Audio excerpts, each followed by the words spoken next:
கிறிஸ்து இயேசுவுக்குள் அன்பாய் அழைக்கப்பட்ட அன்புக்குரிய சகோதர சகோதரிகளே, அனைவருக்கும் ஆண்டவராய் இயேசு கிறிஸ்துவுடைய நாமத்தினாலே அன்பின் வாழ்த்துக்கள். நம்முடைய பரமபிதாவாகிய தேவன் வாழ்நாளிலே ஒரு நாளை நமக்கு மேலும் கூட்டி கொடுத்து, அதில் விசேஷமாக இந்த வாரம் ரொம்ப முக்கியமான ஒரு பாடத்தை நம்ம கவனிப்பதற்கு தேவன் நமக்கு கிருபை செய்திருக்கிறார்.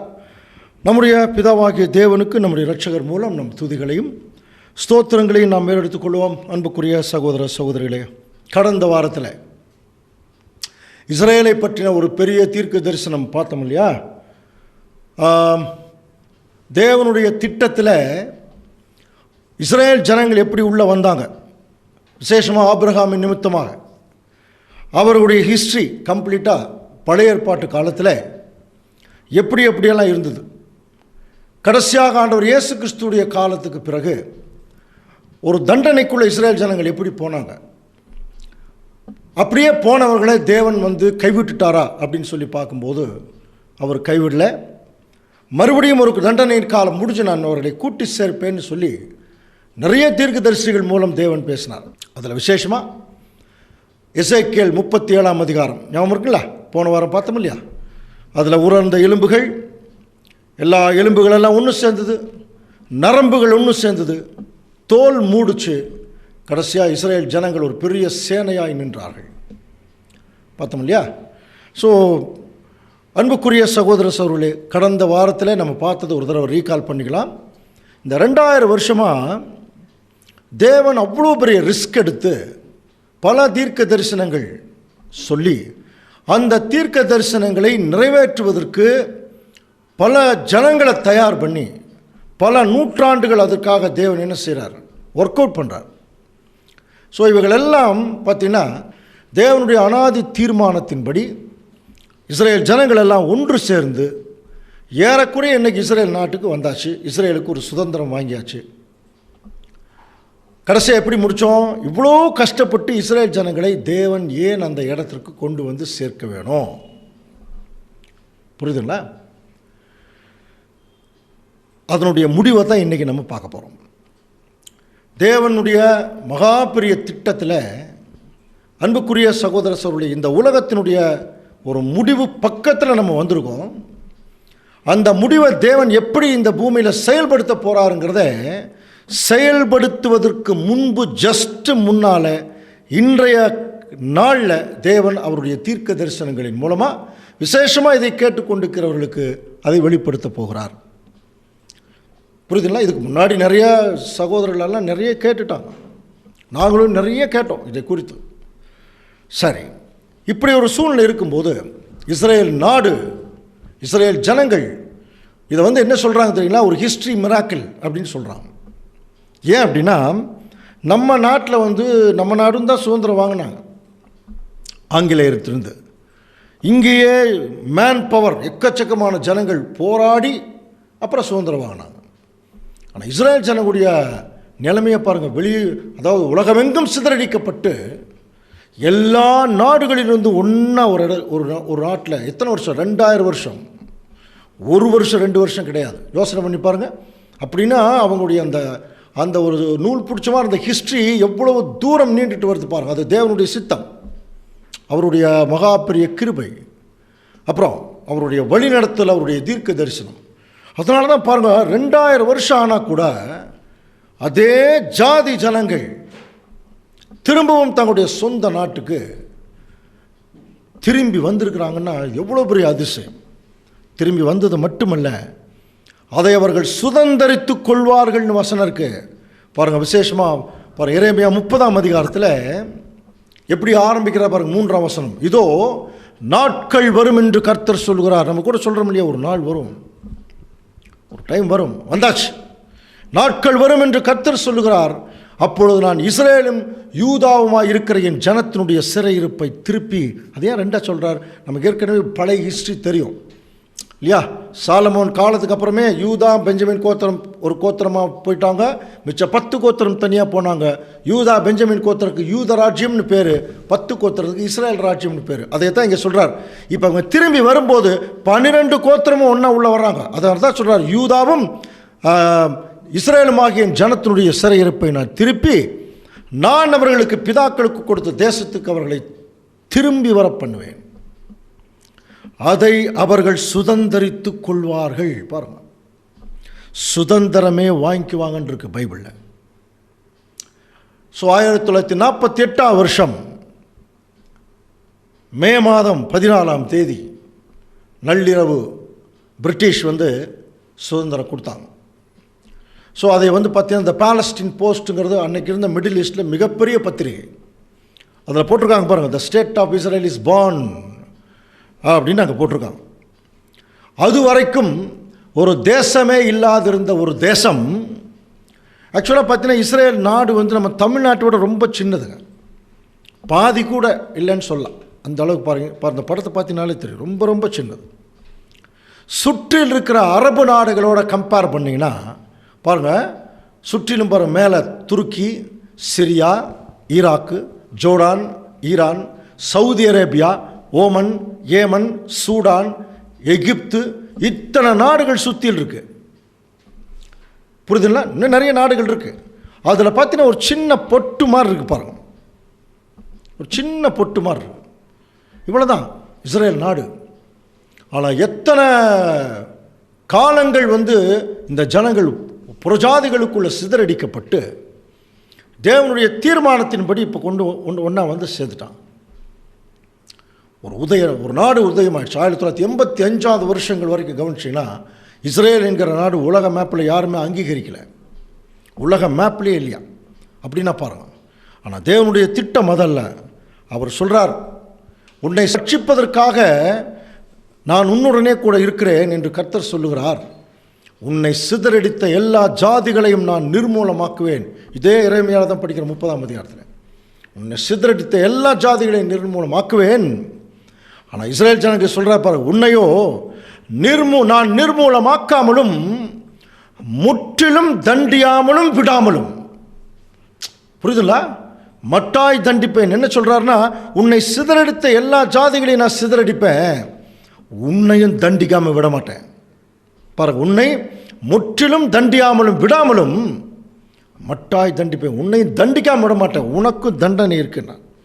அதனால தான் அன்புக்குரிய சகோதர சகோதரர்களே, இஸ்ரேல் ஜனங்கள் தங்களுடைய சொந்த நாட்டுக்கு வர்றதுக்கு முன்னாலேயே புறஜாதி நாட்டு ஜனங்களால் பயங்கரமாக கொடுமைப்படுத்தப்பட்டார்கள். படித்தமொழியே ஹிட்லர்னால் 60 லட்சம் யூதர்கள் செத்து போனாங்க. அது எப்படி? ரொம்ப கொடுமையான முறையில். புரியுதுல? அப்போ ஹிட்லர்னால் மட்டுமல்ல, ஐரோப்பா நாடுகள் இருக்கிற எல்லா நாடுகள்லையுமே இஸ்ரேல் ஜனங்களுக்கு மிகுந்த தொல்லை தொந்தரவு தான் இருந்துட்டு. தேவன் அவர்களுக்கு ஒரு தண்டனையின் காலத்தை ஃபிக்ஸ் பண்ணார். ஆனால் அதே சமயத்தில் என்ன சொல்கிறாருன்னா, உன்னை சிதறடித்தவங்களையும் நான் சிதறடிப்பேன், உன்னையும் தண்டிப்பேன், ஆனால் மட்டாய் தண்டிப்பேன். ஸோ அந்த தண்டனையின் காலம் தான் இப்போ முடியும் போது இஸ்ரேல் ஜனங்கள் தங்களுடைய சொந்த நாட்டுக்குள்ளே உள்ளே வந்தாங்க. நம்ம போன வாரமே பார்த்தோம், உள்ளே வந்த அடுத்த நாளே சண்டை இல்லையா? சுதந்திரம் வாங்கின அடுத்த நாளே சண்டை. சுற்றி இருக்கிற 11 நாடுகள் வெறித்தனமாக சண்டைக்கு வந்தாங்களாம். அதில் ஒரு பெரிய ஒரு நிகழ்ச்சி ஒன்று நடந்தது. என்னன்னு பார்த்தீங்கன்னா, இவர்கள் தங்களுடைய சொந்த நாட்டை விலைக்கரையமாக வாங்கும்போது அங்கே அரபியர்கள் தான் குடியிருக்கிறாங்க, நிறைய பேர் முஸ்லீம்ஸ். அப்போது இந்த இஸ்ரேல் நாட்டு மேலே மற்ற அரபு நாடுகள் சண்டைக்கு வர்றதுக்கு எல்லாம் வரும்போது அங்கே உள்ளே இருக்கக்கூடிய முஸ்லீம்களை கொல்றதுக்கு இவங்க விரும்பலை. ஏன்னா எல்லாருமே சண்டைன்னு வந்துட்டால் உள்ள இருக்கிற எல்லாருமே அழிய வேண்டியதுதான். அப்போ இஸ்ரேல் நாட்டில் இருக்கக்கூடிய ஜனங்கள் அவங்க இன்னொரு முடிவு எடுத்தாங்கன்னா, உள்ளே இருக்கக்கூடிய இஸ்ரேல்கள் மட்டுமல்ல, உள்ளே இருக்கக்கூடிய அரபியர்கள் எல்லாருமே நம்ம இந்த நாட்டை சேர்ந்தவர்கள் தான். அதனால் நம்ம எல்லாரும் சுற்றிலும் இருக்கிற அந்த அரபு நாடுகளை எதிர்த்து போராடுறதுக்கு இப்போ நம்ம தயாராகணும் அப்படின்னு சொல்லி இவர்கள் தயாராகிறாங்க. அப்படி தயாராகும்போது வெளியே இருக்கக்கூடிய அரபு நாடுகள் என்ன செய்கிறாங்க, உள்ளே இருக்கக்கூடிய முஸ்லீம்களை கொல்ல விரும்பலை. கவனிங்க. அதனால் உள்ளே இருக்கக்கூடிய முஸ்லீம்களுக்கு அரபு நாடுகள் என்ன பண்ணாங்கன்னா ஒரு அழைப்பு கொடுத்தாங்க. நாங்கள் உள்ளே வந்தோம்னா 1 மணி நேரத்தில் இஸ்ரேல் நாட்டை துவம்சம் பண்ணிடுவோம். ஒருவேளை நீங்கள் அங்கே உள்ளே இருந்தீங்கன்னா உங்களுக்கு அந்த பிரச்சனை வந்துடும். அதனால் ஒரு முடிவு எடுத்துகிட்டு வெளியே வந்துடுங்க. நாங்கள் போர் முடிகிற வரைக்கும் நீங்கள் என்ன பண்ணுங்கன்னா வெளியே வந்துடுங்க.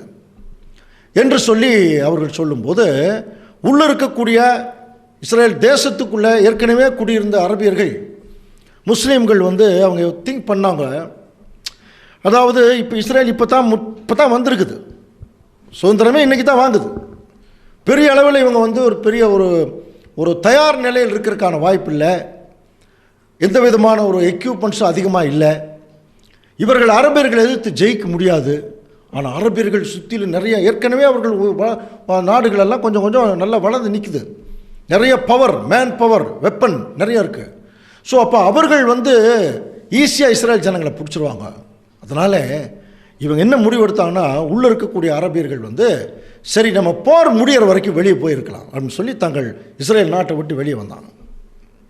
கவனிங்க, இஸ்ரேல் நாடு மட்டும் தனியாக நிற்குது, இஸ்ரேல் ஜனங்கள் உள்ளே இருக்காங்க. இப்போ மே மாதம் 14ஆம் தேதி அங்கே சுதந்திரம் டிக்ளேர் ஆகுது. அடுத்த நாளே அத்தனை முஸ்லீம் நாடுகள் சண்டைக்கு வர்றாங்க. பயங்கரமான ஒரு சண்டை அங்கே நடந்துதான்.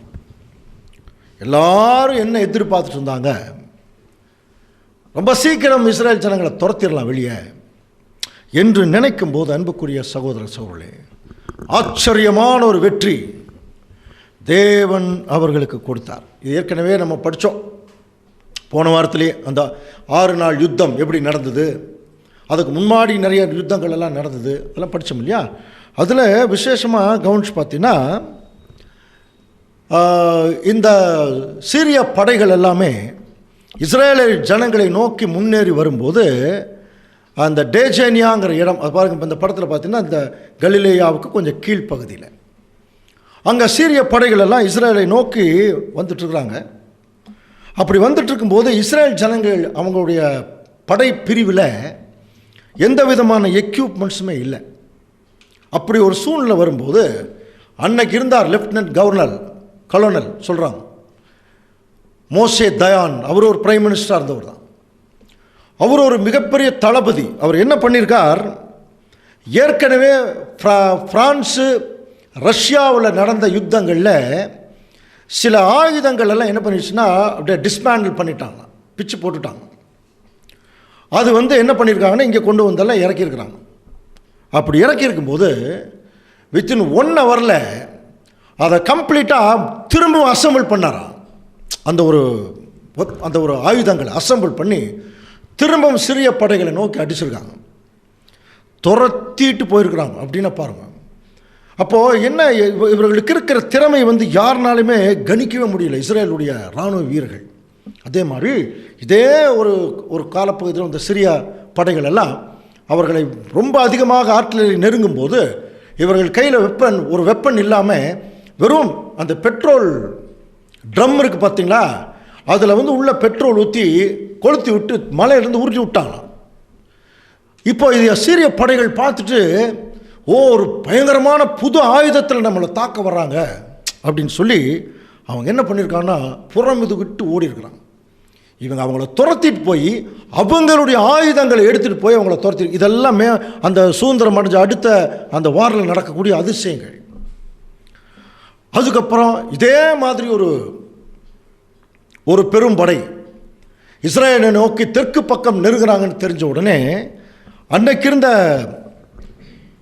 இருந்த ஒரு முக்கியமான அந்த அதாவது அவங்களுடைய ஆசாரியர்கள் என்ன பண்ணியிருக்காங்கன்னா பைபிள் படித்து அதில் சில சீக்ரெட் ரூட்டெல்லாம் பைபிள் இருந்திருக்கு. இந்த இடத்துலேருந்து இந்த இடத்துக்கு போகிறக்கு ஒரு ரூட், அந்த ரூட்டை சொல்லியிருக்காங்க. இவங்க என்ன பண்ணியிருக்காங்கன்னா அந்த பெரும்படை சுற்றி சண்டை போடுறதுக்குள்ளே ஒரு நைட்டில் அந்த ஒரு சின்ன ரூட்டை கண்டுபிடிச்சி நைட்டோடு நைட்டாக அந்த ரூட்டில் போய் எதிரி படைகளை அங்கே மடக்கினாங்க. இந்த மாதிரி நிறைய இன்சிடென்ட் சொல்லிட்டு போகலாம். அதே மாதிரி லிட்டாங்கிற ஒரு ஏர்போர்ட் அந்த முஸ்லீம்கள் கையில் இருந்தது. அதை அவர்கள் இஸ்ரேல் சோல்ஜர்ஸ் அதை பிடிக்க போகும்போது அதுக்கு ஆப்ரேஷன் டேனின்னு பேர் வச்சாங்க. ஏறக்குறைய 400-500 ஆர்மி அந்த ஆஃபீஸர்ஸ் எல்லாம் சுற்றி நிற்கிறாங்க. இவங்க ஒரு 8 பேர் மட்டும் அரபுனுடைய அந்த இராணுவ ஆஃபீஸர்களுடைய அந்த ஒரு உடை போட்டுட்டு உள்ளே போய் என்ன பண்ணிட்டாங்கன்னா அவங்க அரபியர்களுடைய இராணுவத்துடைய ஆஃபீஸர்கள் இருக்காங்க இல்லையா, இவங்க ட்ரெஸ்ஸை போட்டு தாக்க ஆரம்பிச்சிட்டாங்க. தாக்க ஆரம்பிக்கும் போது அவங்களுக்கு என்ன தெரிஞ்சிருச்சுன்னா, யாரோ எதிரி வந்து தங்களுடைய ட்ரெஸ்ஸை போட்டுட்டு தாக்குறாங்கன்னு மட்டும் தெரிஞ்சுட்டு என்ன பண்ணிட்டான்னா, யாரெல்லாம் ட்ரெஸ் போட்டிருக்காங்களோ அத்தனை பேர்த்து திருப்பி தாக்க ஆரம்பிச்சு ஒருத்தருக்கு ஒருத்தர் தாக்கி செத்து போயிட்டாங்க. கன்ஃபியூஸ் ஆகிடுச்சு. இவங்க நம்ம படை வீரரா அடுத்த படை வீரரானே தெரில. ஆனால் பாருங்கள், ஒரு 8 பேர். இது எப்படி தெரியுங்களா, கிதியோன் காலத்தில் இப்படித்தான் ஒரு பெரிய கன்ஃபியூஸ் வந்தது. அந்த ஒரு கன்ஃபியூஸில் பாருங்கள் 30,000 32,000 பேர். ஆனால் தேவன் வெறும் 300 பேர்த்தை மட்டும் செலக்ட் பண்ணார். அவ்வளோ பெரிய மீதியானுடைய ஆர்மியை வெறும் 300 பேர் இல்லைங்களா. நம்ம அந்த படிச்சிருக்கோம் இல்லையா, அந்த ஒரு காலம், ஒரு தீவட்டி, அது ஒரு மண்ணு சட்டி போட்டு மூடி இருந்து மண்ணு சட்டியை உடைக்க சொன்னார், தீவட்டியை காட்ட சொன்னார், எக்காலத்தை ஊத சொன்னார். ஜனங்கள் எல்லாம் பதறி அடிச்சுட்டு போனாங்க. ஏன்னா ஒரு 100 அதிபதி கையில் தான் ஒரு எக்காலம், ஒரு தீவட்டி இருக்கும். அப்போ 30,000 பேர் இருக்கிறதாக அர்த்தம். நைட் டைமில் அவங்களுக்கு தெரியல. அன்புக்குரிய சகோதரர்களோடு, இந்த மாதிரி எதிரியை கலங்கடிக்கக்கூடிய, கன்ஃபியூஸ் பண்ணக்கூடிய ஒரு ஸ்ட்ராட்டஜி இஸ்ரேல் ஜனங்களுக்கு இருந்தது. ஸோ இது நேரடியாக அந்த டேவிட் பென்குரியன் ஏற்கனவே பார்த்தோம் இல்லையா, அவருடைய கட்டுப்பாட்டில் இந்த போர்கள் எல்லாம் நடந்திருக்கு. இப்போ நீங்கள் கவனிச்சுன்னா, இன்றைக்கும் இஸ்ரேல் நாட்டில் இருக்கக்கூடிய இராணுவ வீரர்கள் கம்பல்சரியாக 3 வருஷம் இராணுவத்தில் ட்ரைனிங் எடுத்து ஆகணும். எல்லா ட்ரைனிங் எடுக்கணும். அது மட்டும் இல்லை, அவர்கள் எப்பொழுதுமே தங்களுடைய வார் ஃபீல்டில் அவங்களுடைய பழைய அந்த தோராங்கிற அந்த புஸ்தகம், பைபிள் இருக்கக்கூடிய ஒரு பகுதி எடுத்து அவங்க படிச்சுட்டே இருப்பாங்க. ஒரு சைடு அந்த அந்த நியாயப்பிரமாணத்தை பார்த்துட்டு இருப்பாங்க, ஒரு சைடு எதிரியவே நோக்கி இருப்பாங்க. அப்போது தேவன் வந்து பேசிக்கலாகவே இவங்க வந்து ஒரு நல்ல தேவனால் தேர்ந்தெடுக்கப்பட்ட ஒரு ஜனங்கள்ங்கிற கண்டிஷன் இருந்ததுனால அறிவும் இவர்களுக்கு இருந்தது. அதே சமயத்தில் அவர்கள் அதில் எப்படி வந்து டாக்டிஷன் சொல்கிறோம் இல்லையா, மற்றவர்களிடத்தில் பயன்படுத்தக்கூடிய விதம், அதுலேயும் ரொம்ப சிறந்து விளங்கினான். பாருங்கள், இந்த சின்ன பாருங்கள், இதெல்லாம் ஸ்கூல் குழந்தைகளுக்கு பாருங்கள், இவ்வளோ பெரிய ஸ்டன் கன் எல்லாம் பின்னாடி வச்சுருக்காங்க. அதே ஏறக்குறைய 80-90 கிலோ இருக்குமா. அந்த 90 கிலோவை எடுத்துகிட்டு என்ன செய்யணும், ஓடி போய் எதிரிகள் எடுத்துருந்து காப்பாற்றணும். இந்த பொண்ணு பாருங்கள், ஒரு பெரிய ஒரு கன்னை வந்து அதுவே அசம்பிள் பண்ணி என்ன பண்ணுதுன்னா, அது வந்து பிரயோகிக்குது. சாதாரணமாக பெண்களெல்லாம் தூக்கவே முடியாது இப்படிப்பட்ட ஒரு கன் எல்லாம். எல்எம்ஜின்னு எல்லாம் சொல்கிறாங்களே, லைட் மிஷின் கன். ஸோ இதெல்லாம் பார்த்தீங்கன்னா இவர்களால் தூக்கவே முடியாது. ஆனால் இஸ்ரேலுடைய பெண்கள் வந்து அதை வந்து வித்தின் செகண்டில் என்ன பண்ணிடுவாங்க, கரெக்டாக அசம்பிள் பண்ணி அடிப்பாங்க. அது மட்டும் இல்லை, பாருங்கள், அவ்வளோ பெரிய பீரங்கியில் எவ்வளோ சாதாரணமாக உட்காந்துருக்காங்க பாருங்கள். இதெல்லாம் என்ன ஆயிடுச்சுன்னா, இஸ்ரேல் ஜனங்களுடைய ஆர்மி இவங்க வந்து இவங்களுடைய நாட்டை இப்போ எப்படி தெரியுங்களா, அவங்க வந்து தங்களை பாவிக்கிறாங்க. இப்போ நம்ம நாடு, இந்திய நாடு என்னன்னு சொல்கிறோம், மதர்லேண்டுன்னு சொல்கிறோம். நிறைய நாடுகள் தங்களுடைய சுய தேசத்தை தாய் நாடுன்னு சொல்லுவாங்க. ஆனால் இஸ்ரேல் தேசம் மட்டும் ஃபாதர்லேண்டுன்னு சொல்கிறாங்க. இது எங்களுடைய தந்தையினுடைய நாடு, எங்கள் அப்பா எங்களுக்கு கொடுத்த தேசம். அது மட்டும் இல்லை அன்புக்குரிய சகோதர சகோதரி, அவருடைய ஆர்மியினுடைய ஸ்லோகம் என்ன தெரியுங்களா, நாங்கள் சாவதற்காகவே வாழ்கிறோம். அதுதான் அவங்க சொல்கிறது. புரியுதுங்களா? அப்போது இவ்வளோ கஷ்டப்பட்டு சுதந்திரம் வாங்கி இந்த ஜனங்கள் தங்களுடைய சொந்த தேசத்துக்கு போனால் கூட அங்கே ஒரு பெரிய பிரச்சனை ஒன்று அவர்களுக்கு இருக்குது. இதையத்தான் அவர் தீர்க்க தரிசனத்தில் சொல்கிறார். எரேமியா 30:5 வாசிக்கலாம். கர்த்தர் சொல்லுகிறது என்னவென்றால், தத்தளிப்பின் சத்தத்தை கேட்கிறோம், திகில் உண்டு, சமாதானம் இல்லை. பாருங்க, திகில் உண்டு, சமாதானம் இல்லை. தத்தளிப்பின் சத்தத்தை கேட்கிறோம். பின்னாடி சில வசனங்கள்லாம் படிச்சுன்னா, ஆனாய் பிறந்தவன் பிரசவிக்கிறதுண்டோ அப்படிங்கிற ஒரு வார்த்தை இருக்கும்.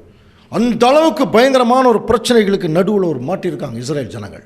சொந்த தேசத்துக்கு வந்தாலும் இன்னைக்கு ஐக்கிய நாடுகள் சபையிலேயே தீர்க்க முடியாத மிகப்பெரிய 3 பிரச்சனைகளில் முக்கியமான பிரச்சனை இஸ்ரேல் பாலஸ்தீன பிரச்சனை.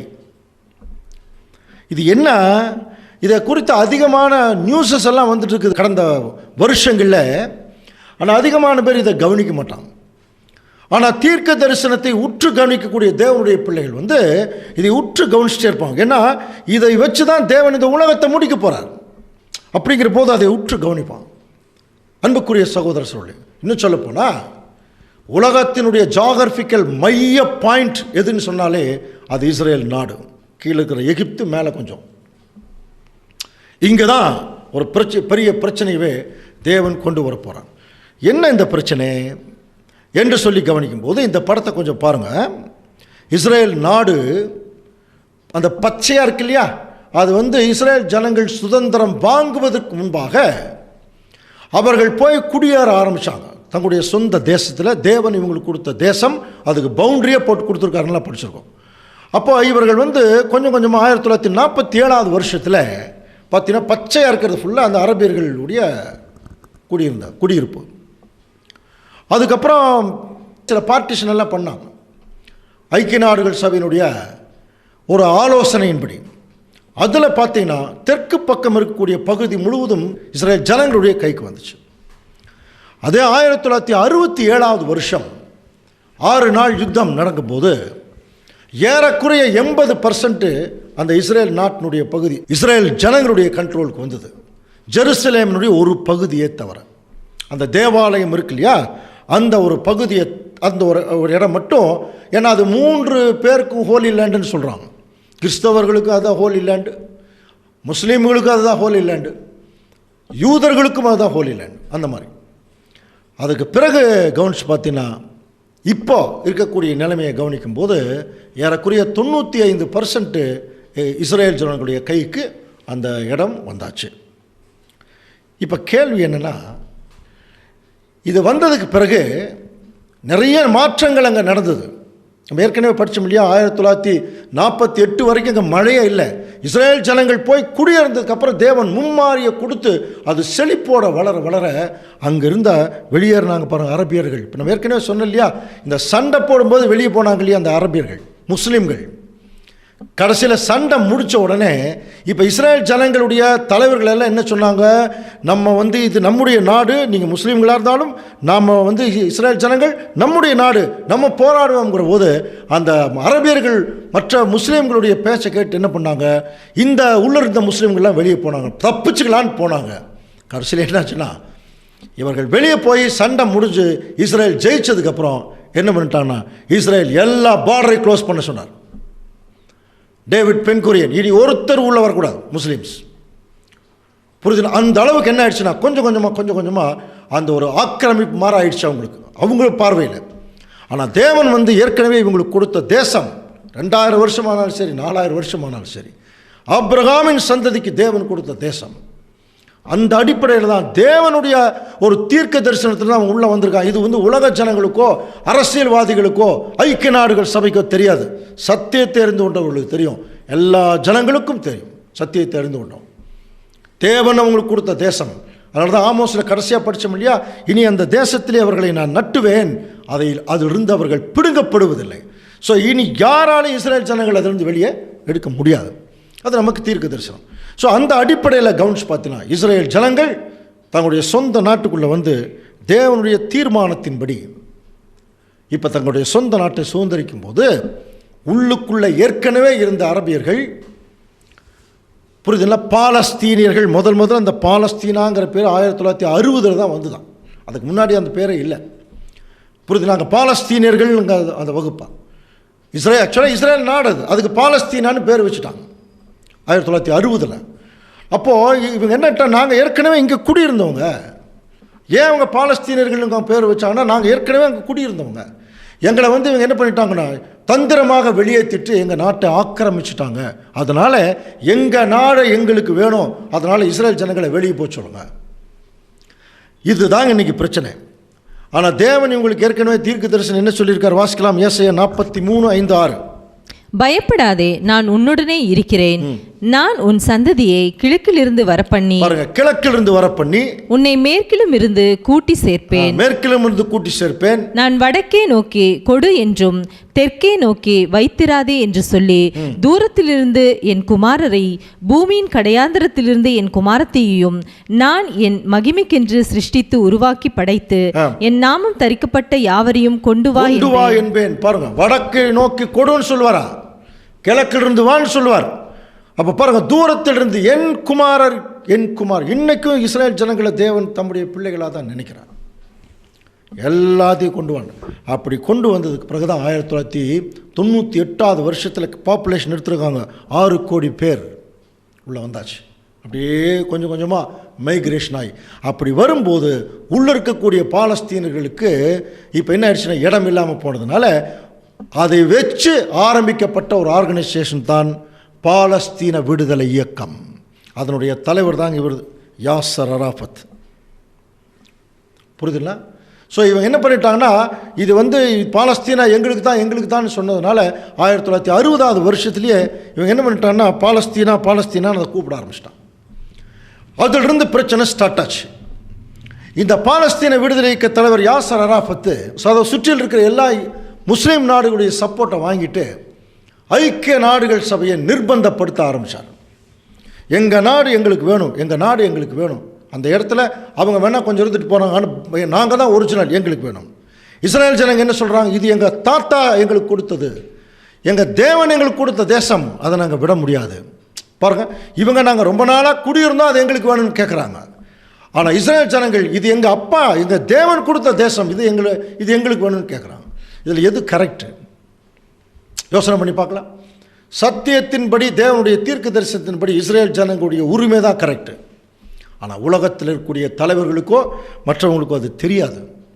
என்ன நினச்சிட்டு இருக்கிறாங்க, இஸ்ரேல் ஜனங்கள் பாலஸ்தீனாவை ஆக்கிரமிச்சிட்டாங்க, அதனால் ஆக்கிரமிப்பிலிருந்து அவங்க என்ன செய்யணும், வெளியே வரணும். அப்போது ஆக்கிரமிச்சிட்டாங்கிற வார்த்தைக்கு என்க்ரோச்மெண்ட்னு சொல்கிறோம் இல்லையா, இந்த வார்த்தைகள் எல்லாம் உலகளாவிய லெவலுக்கு போச்சுன்னா, இஸ்ரேல் ஜனங்க ஆக்கிரமம் பண்ணியிருக்காங்க, இவங்க ஆக்கிரமிச்சுட்டு தான் இவங்களை அவங்களை கொடுமைப்படுத்துகிறாங்களா அப்படிங்கிற மாதிரி ஒரு சிந்தனை வந்தாச்சு. ஏற்கனவே அந்த மாதிரி வந்துருச்சு. அதனால தான் நிறைய நாடுகள் என்ன செய்கிறாங்க, இஸ்ரேல் நாட்டை நிர்பந்தப்படுத்துகிறாங்க, நீ விட்டுரு. பல சந்தர்ப்பங்களில் பல தலைவர்கள் கொஞ்சம் விட்டும் கொடுத்தாங்க, பல தலைவர்கள் விடவில்லை. விட்டு கொடுக்கும்போது கொஞ்சம் சமாதானம் இருக்கிற மாதிரி இருக்கும், விடாது இருக்கும்போது அங்கே போர் ஸ்டார்ட் ஆகும். நிறைய போர்களை இஸ்ரேல் அதுக்கப்புறம் சந்திச்சுது. கவனிக்கிறீங்களா? இப்போது இதே மாதிரி ஒரு சாம்பிள் வார் இப்போ சமீபத்தில் ஒரு 15 வருஷம் 20 வருஷங்களுக்கு முன்னாடி நடந்தது. உங்களுக்கு நல்லா தெரியும். ஈராக் அதாவது அமெரிக்க ஐக்கிய நாடுகளுக்கும் ஈராக் நாட்டுக்கும் ஒரு சண்டை வந்தது. எதனால் வந்தது என்று கவனிச்சின்னா பாருங்கள், இந்த படத்தை பார்த்தீங்கன்னா தெரியும். ஈராக் தன்னுடைய கிழக்கு பகுதியில் இருக்கிற அந்த குவைத் நாட்டை போய் ஆக்கிரமிச்சிட்டான். நமக்கு நல்லா தெரியும், பண மதிப்புலையே இல்லையா, இன்றைக்கி குவைத் நாட்டுடைய பண மதிப்பு தான் எல்லாத்த விட அதிகம். அதுக்கு நிறைய காரணங்கள் உண்டு. அந்த குவைத்தை போய் ஈராக் ஆக்கிரமித்தான். கவனிங்க, சதாம் ஹுசேன் அப்படி ஆக்கிரமிக்கும் போது ஐக்கிய நாடுகள் சபை என்ன சொன்னாங்க, நீ அதை விழுந்து வெளியே வரணும். பல முறை பார்கெனிங் நடந்தது. சதாம் ஹுசேன் முடியவே முடியாதுட்டார். ஒரு காரணம் சொன்னார், நான் அந்த ஆக்கிரமிப்பிலிருந்து வெளியே வரணும்னா இஸ்ரேல் அதனுடைய ஆக்கிரமிப்பிலிருந்து வெளியே வரணும். இதுதான் ஃபைனலாக செட்டில்மெண்ட் மாதிரி சொன்னாங்க. ஆனால் அமெரிக்க ஐக்கிய நாடுகள் அதுக்கு ஒத்துக்கலை. நீ உடனடியாக வாபஸ் வாங்கணும்னு சொல்லிகிட்டே இருந்தாங்க. அவன் வாபஸ் வாங்கலை. உடனே வார் டிக்ளேர் ஆச்சு. நமக்கு தெரியும் இல்லையா, சதாம் ஹுசேனுக்கும் ஜார்ஜ் புஷ்ஷுக்கும் ஒரு மகா பெரிய போர் நடந்தது. அதில் தாங்க நம்முடைய இந்திய நாட்டில் பெட்ரோல் விலை அதிகமாக ஏறிச்சு. 20 ரூபா மேலே ஏறினது, அதுக்கப்புறம் இறங்கவே இல்லை. ஸோ அப்படி வந்தது. ஒரு குறிப்பிட்ட அந்த டைமில் ரொம்ப ஃபேமஸானது தெரியும் இல்லைங்களா, ஸ்கட்டு பேட்ரியாட் ஏவுகணைகள். ஸ்கட்டு பேட்ரியாட். இங்கே அமெரிக்க ஐக்கிய நாடுகள் அங்கே ஒரு ஏவுகணை விட்டால் இங்கே ஈராக் ஒரு ஏவுகணை விடுவான். அப்போது இது பாருங்கள், அது அந்த ஸ்கட்டு ஏவுகணை பேட்ரியாட் ஏவுகணை வானத்திலே சந்தித்து அதை செயலுக்கு பண்ணிடுவோம். இதெல்லாம் கண்கூட சில படங்கள் எல்லாம் கூட நம்ம பார்த்துருக்கலாம். இதெல்லாம் அங்கே போர் நடந்தபோது நடந்த விஷயம். அன்புக்குரிய சகோதரர்களே, அப்போது ஒரு குறிப்பிட்ட காலத்தில் என்ன ஆயிடுச்சுன்னா, சதாம் ஹுசேன் ஜெயிச்சுவார்னே முடிவு பண்ணிட்டாங்க. ஏன்னா அப்படியே அந்த போர் நடந்துகிட்டே இருக்கு. எங்கே பார்த்தாலும் சதாம் ஹுசேன் பனியன், சதாம் ஹுசேன் சட்டை, சதாம் ஹுசேனை பற்றி ரொம்ப ஃபேமஸான அந்த வார்த்தைகள் ரொம்ப எல்லாம் உலகமே பார்த்தாங்க. ஆனால் என்னாச்சு, அவ்வளோ பெரிய 189 நாடுகள் இருக்குது ஐக்கிய நாடுகள் சபையில் இல்லையா. அதில் நேட்டோ பவர் எல்லாம் படிச்சிருக்கோம் இல்லையா, வல்லரசு நாடுகள் அவங்களுடைய பவர், இதெல்லாம் வச்சுட்டு ஒரு சின்ன ஐக்கிய நாடுகள் சபையோடு சேர்ந்து ஒரு சின்ன நாடு மோதி ஜெயிக்க முடியுமா ஈராக்கு? ஆனால் ஜெயிச்சிரும்னு நினச்சாங்க. ஆனால் என்ன ஆயிடுச்சுன்னா, அந்த சதாம் ஹுசேன் தன்னுடைய 1000 இராணுவ ஆஃபீஸர்கள் இருக்கிறாங்க பாருங்கள், அவங்கள ஒரு பங்கரில் கொண்டு போய் பதுக்கி வச்சுருந்தார். அமெரிக்கா என்ன பண்ணால், அவனுடைய சேட்டலைட்டில் அவங்களுடைய பங்கரை வந்து ஐடென்டிஃபை பண்ணி சரியாக அதனுடைய என்ட்ரன்ஸ்லேயே போய் ஒரு குண்டை போட்டோன்னே சதாம் ஹுசேனுடைய நிறைய ஆர்மி ஆஃபீஸர்ஸ் இறந்து போயிட்டாங்க. ஃபர்தராக போர் நடத்துறதுக்கு வாய்ப்பு இல்லாமல் போச்சு. அதனால் அவர் வந்து சரண்டர் ஆனார். ஒரு கண்டிஷனோடு தான் அவர் சரண்டர் ஆனார். என்னென்னு பார்த்தீங்கன்னா, நான் ஆக்கிரமிப்பிலிருந்து வெளியே எடுத்துக்கிறேன், பட் அதே சமயத்தில் இஸ்ரேல் தன்னுடைய ஆக்கிரமிப்பிலிருந்து வெளியே வரணும். அதனால தான் அந்த சண்டை நடந்தபோது நீங்கள் கவனிச்சிங்கன்னா, ஈராக் வந்து அமெரிக்கா வந்து ஈராக் மேலே குண்டை போட்டுச்சு. ஆனால் ஈராக் என்ன செஞ்சாங்கன்னா, இஸ்ரேல் மேலே கொண்டு போய் குண்டை போட்டாங்க, டெல் அவீவில் கொண்டு போய் குண்டை போட்டாங்க. ஸோ அதை தான் அந்த பேட்ரியாட்டு அந்த ஏவுகணைகள்லாம் வானத்திலே தடுத்து நிறுத்திடுச்சு. ஒன்றுமே பண்ண முடியல இஸ்ரேலை. இது வந்து தேவன் ஒரு சாம்பிளுக்கு ஒரு வாரம் வந்து நமக்கு கண்ணுக்கு முன்னாடி காமிச்சிருக்கார். அன்புக்குரிய சகோதரர்களே, எதுக்காக சொல்ல வர அப்படின்னா, இன்னும் கொஞ்ச நாளில் எப்படி ஈராக்குக்கு ஒரு பெரிய பிரச்சனை வந்ததோ அதே மாதிரி இஸ்ரேலுக்கு ஒரு பெரிய பிரச்சனை வரப்போகுது. இதை குறித்து எழுதுறார் பாருங்க, எரேமியா 30:6. ஆணாய் பிறந்தவன் பிரசவிக்கிறதுண்டோ என்று கேட்டு பாருங்கள். பிரசவிக்கிற ஸ்திரீயைப் போல புருஷர் யாவரும் தங்கள் இடுப்புகளின் மேல் தங்கள் கைகளை வைத்திருக்கிறதையும் முகங்கள் எல்லாம் மாறி வெளுத்திருக்கிறதையும் நான் காண்கிறது என்ன. ஐயோ அந்த நாள் பெரியது. எப்படி ஆரம்பிக்கிறார்? ஐயோ அப்படின்னு ஆரம்பிக்கிறார். அந்த நாள் பெரியது, அதை போலத்த நாள் இல்லை. அந்த மாதிரி நாள் இனிமேல் வரப்போறதே இல்லை. அவ்வளோ பயங்கரமான ஒரு நாளாக இருக்க போதான். அது யாக்கோபுக்கு இக்கட்டு காலம், ஆங்கிலத்தில் ஜாக்கப்ஸ் ட்ரபிள் அப்படின்னு சொல்லப்பட்டிருக்கு. பாருங்க, யாக்கோபுங்கிறது வேற என்ன, இஸ்ரேல்னா 12 பேர், 12 கோத்திரம். இஸ்ரேல் ஜனங்களுக்கு ஒரு மகா பெரிய இக்கட்டு காலம் வரப்போதான். ஆனால் அடுத்த வசனம் பாருங்க, ஆனாலும் அவன் அதற்கு நீங்களாக்கி ரட்சிக்கப்படுவான். சரியா? அப்படின்னா யாக்கோபுக்கு என்ன இக்கட்டு வரப்போகுது இன்னும் கொஞ்ச நாளில் என்று சொல்லி பார்க்கும்போது, ஒரு மகா பெரிய நிர்பந்தம்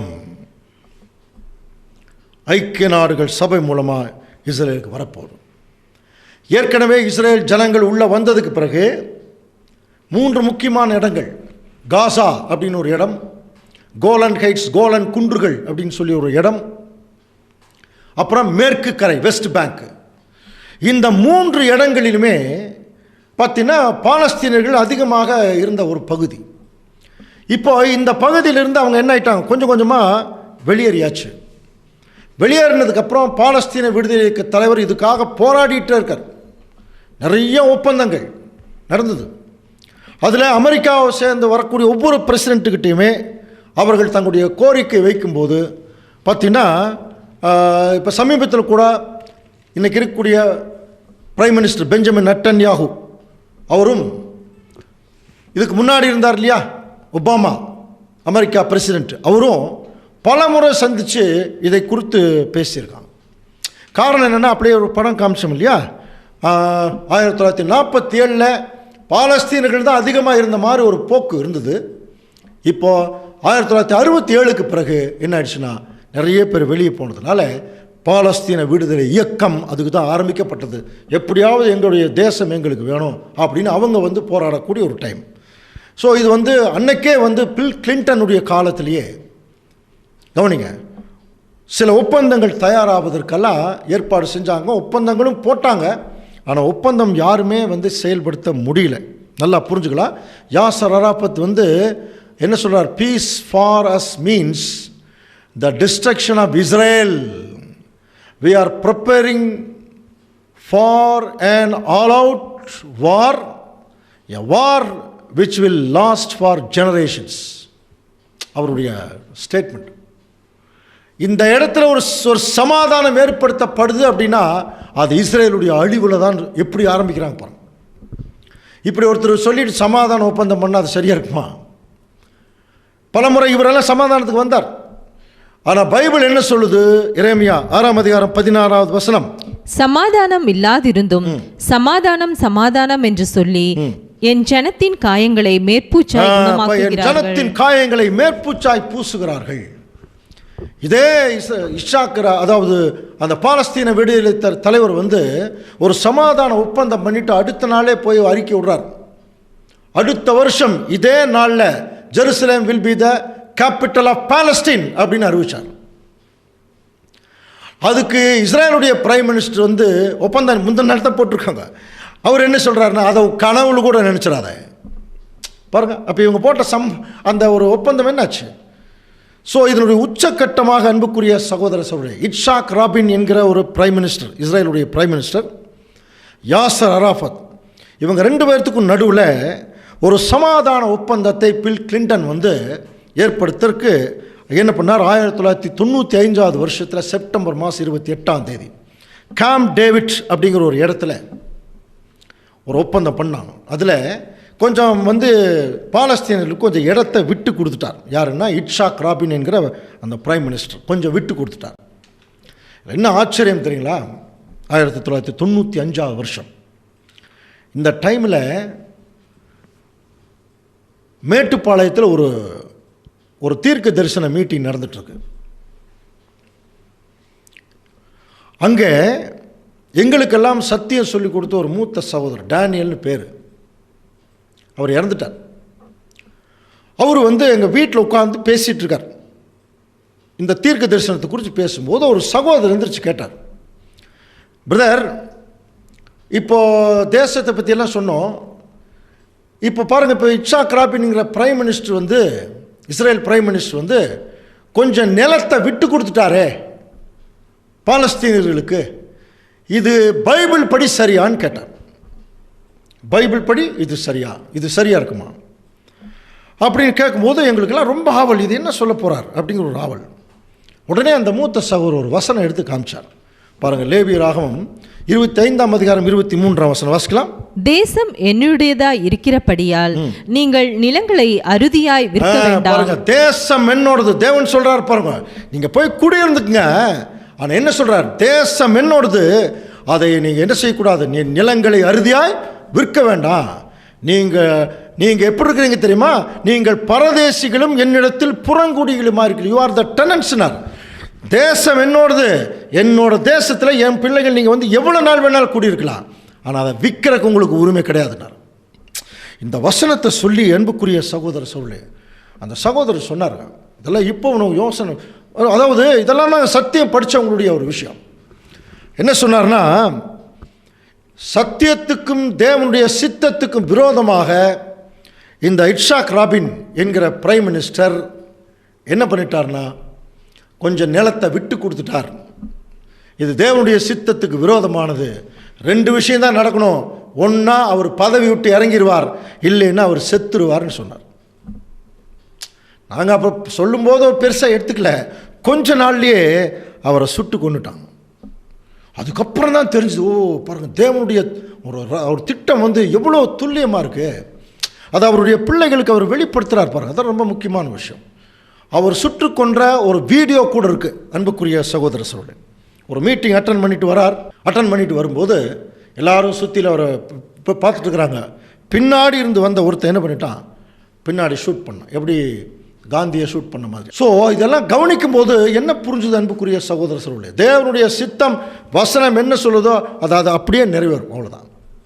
ஸோ அந்த அடிப்படையில் நம்ம பார்க்கும்போது இன்றைக்கு பிரச்சனை வந்து உச்சக்கட்டத்துக்கு வந்தாச்சுங்க. நல்லா புரிஞ்சுக்கலாம்.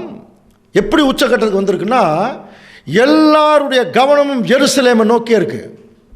பாலஸ்தீன விடுதலை இயக்க தலைவர் யாசர் அரஃபத்துடைய முக்கியமான நோக்கமே ஜெருசலேம். நீ எருசலேம் மற்ற எல்லா பட்டணமும் இல்லைன்னா பரவாயில்ல, ஜெருசலேம் பாலஸ்தீனத்துக்கு தலைவராக இருக்கணும். முக்கியமான குறிக்கோளே அதுதான்.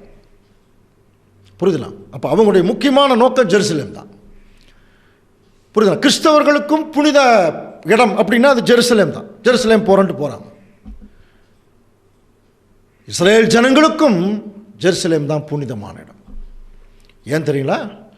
தாவீது அரசாட்சி பண்ண இடம் அது. தாவீதின் சிங்காசனம்லாம் படிச்சிருக்கோம் இல்லையா? ஸோ அந்த பேஸ் அப்படியே இஸ்ரேல் ஜனங்களுடைய தலையில் ஏறி இருக்குது. அதனால் ஜெருசலேமை அவங்க 1 இன்ச்சு கூட விட்டு கொடுக்க மாட்டாங்க. என்ன ஒரு பெரிய பிரச்சனைன்னா, கடந்த ஒரு 3-4 நூற்றாண்டுகள் முன்னாடியே ஒரு மாஸ்க்கு, ஒரு மசூதியை கட்டி வச்சிட்டாங்க, ஓமர் மாஸ்க்குன்னு சொல்லி, ஜெருசலேம் தேவாலயம் இருந்த இடத்துல. ஸோ அதை வந்து அகற்றுறதுக்கு ஏதாவது வாய்ப்பு இருந்துச்சுன்னா அது ஒரு பெரிய பிரச்சனை ஆகிடுங்கிறதுனால இன்றைக்கி வரைக்கும் அது அப்படியே இருக்குது. ஆனால் இன்னும் கொஞ்ச நாளில் இதை வச்சு ஒரு பெரிய பிரச்சனை வந்து ஒரு ஸ்டார்ட் ஆக போகுது. அநேகமாக அது நாம் இப்பொழுது வாழக்கூடிய காலத்தில் வர்றதுக்கான வாய்ப்பு ரொம்ப அதிகமாக இருக்குது. அன்புக்குரிய சகோதர சகோதரர்களே, இன்றைக்கு இஸ்ரேலினுடைய பிரைம் மினிஸ்டர் யார் தெரியுமா? Benjamin Netanyahu. இவர் வந்து நம்முடைய இந்திய பிரதமர் நரேந்திர மோடியோட ரொம்ப க்ளோஸ் ஃப்ரெண்டு இல்லையா? நம்ம ஏற்கனவே சில இதெல்லாம் படிச்சிருக்கிறோம், நியூஸஸ் எல்லாம். இவர் வந்து பார்த்திங்கன்னா ஒரு நல்ல அனுபவம் உள்ள ஒரு பிரைம் மினிஸ்டர். இஸ்ரேலுடைய கம்ப்ளீட் ஹிஸ்ட்ரி இவருக்கு நல்லா தெரியும்.